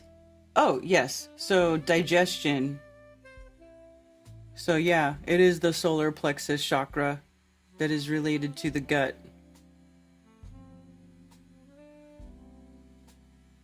Yeah. So that's the correct one. Which makes sense why yellow increases hunger, right? It's kind of weird. It's kind of weird when you look at stuff like the universe is definitely color coded. Yes, it's a whole bunch. Each octave is the same note doubled in frequency. But when you tune to 432, all the related frequencies are in whole number ratios, not fractured like when they tune to 440. Bass players unite.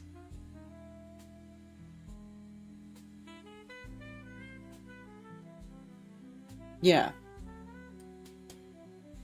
So, is this gonna make me more hungry than I already am? After looking at the stupid food pictures for the Atlantic Inn, I'm still thinking about that food. I want cinnamon rolls and an omelet with potatoes. Green makes me hungry.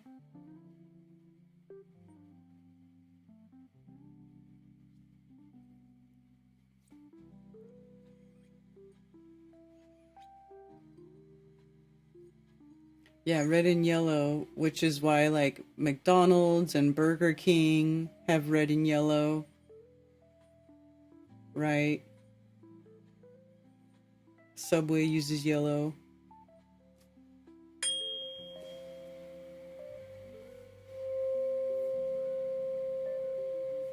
That's right. Green light doesn't affect green leaves on plants. This is why we use green light to not interrupt the day-night cycle of cannabis with indoor growing.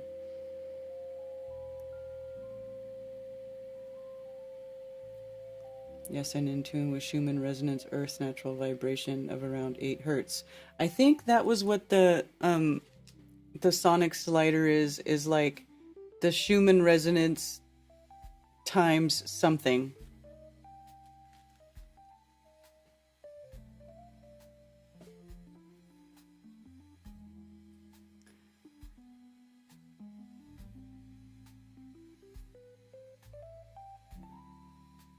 Right, actually, let me pull this up.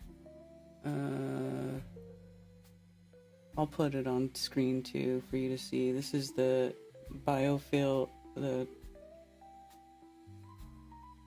sonic slider. So here's the sonic slider. The 93.96 hertz sonic slider is remarkable for its ability to produce noticeable changes quickly.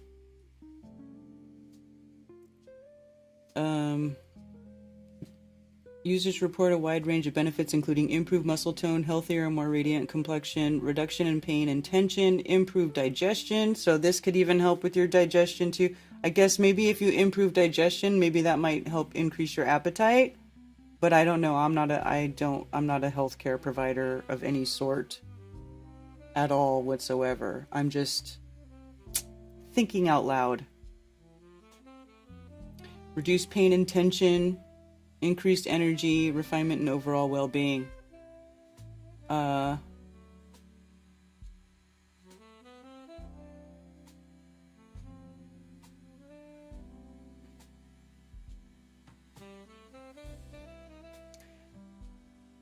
It doesn't have an about on here, but I remember watching a video where she talks about how the sonic slider is,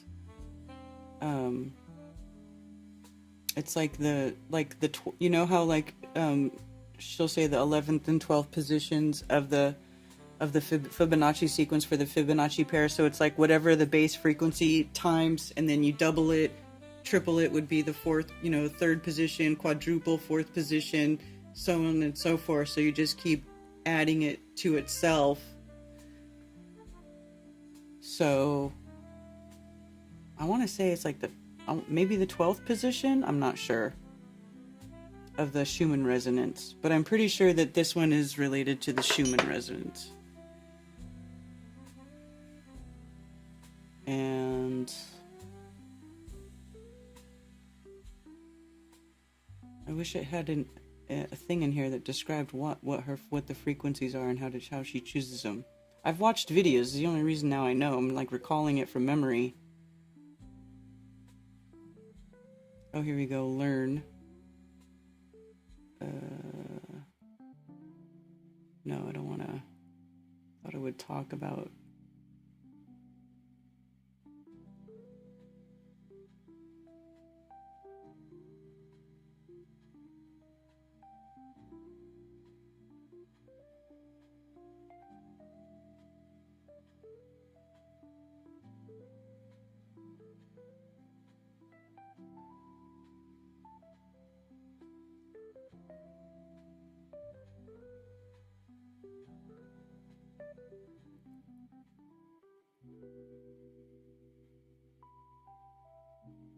Oh, they're back ordered right now.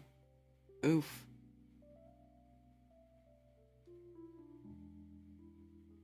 Here we go. Frequency that aligns with the Earth's natural electromagnetic pulse, known as the Schumann resonance. So that is what it's related to. And then she has these accessories that you can use with it that like amplify it. Octaves, double or half, yeah.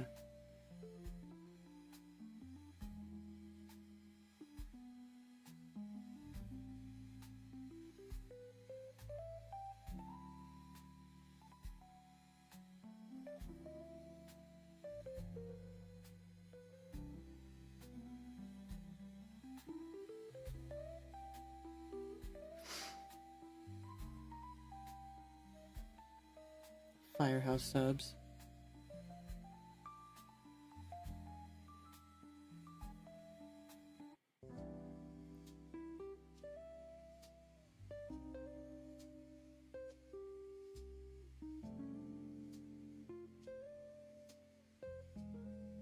You guys are talking about food in chat and you're not helping. I'm hungry. You're making me hungry.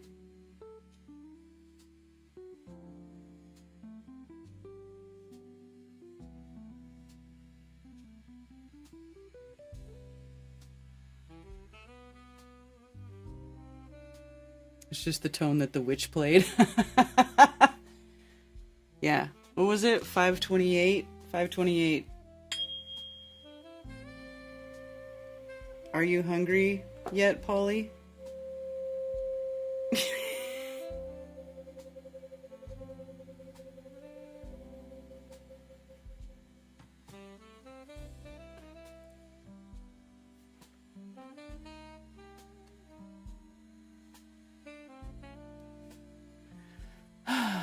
All right, you guys. Maybe I should wrap it up. It's already going to be 1 o'clock. I think it's time to go. We're just yammering. Melted provolone. Oh, fuck, you guys are making me so hungry. I'm hungry. All right. I'm gonna get going. Thank you all for hanging out with me for coffee talk. And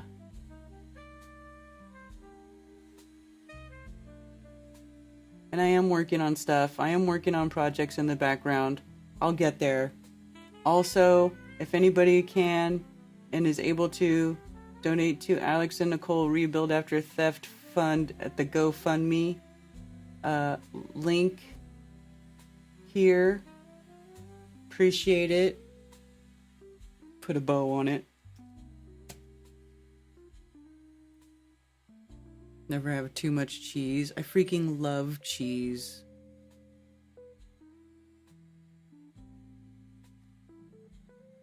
I know.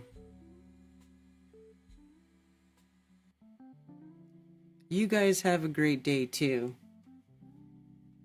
And yeah. I'll see you all later. Served Anne Murray. All right. Later, y'all. See you next time.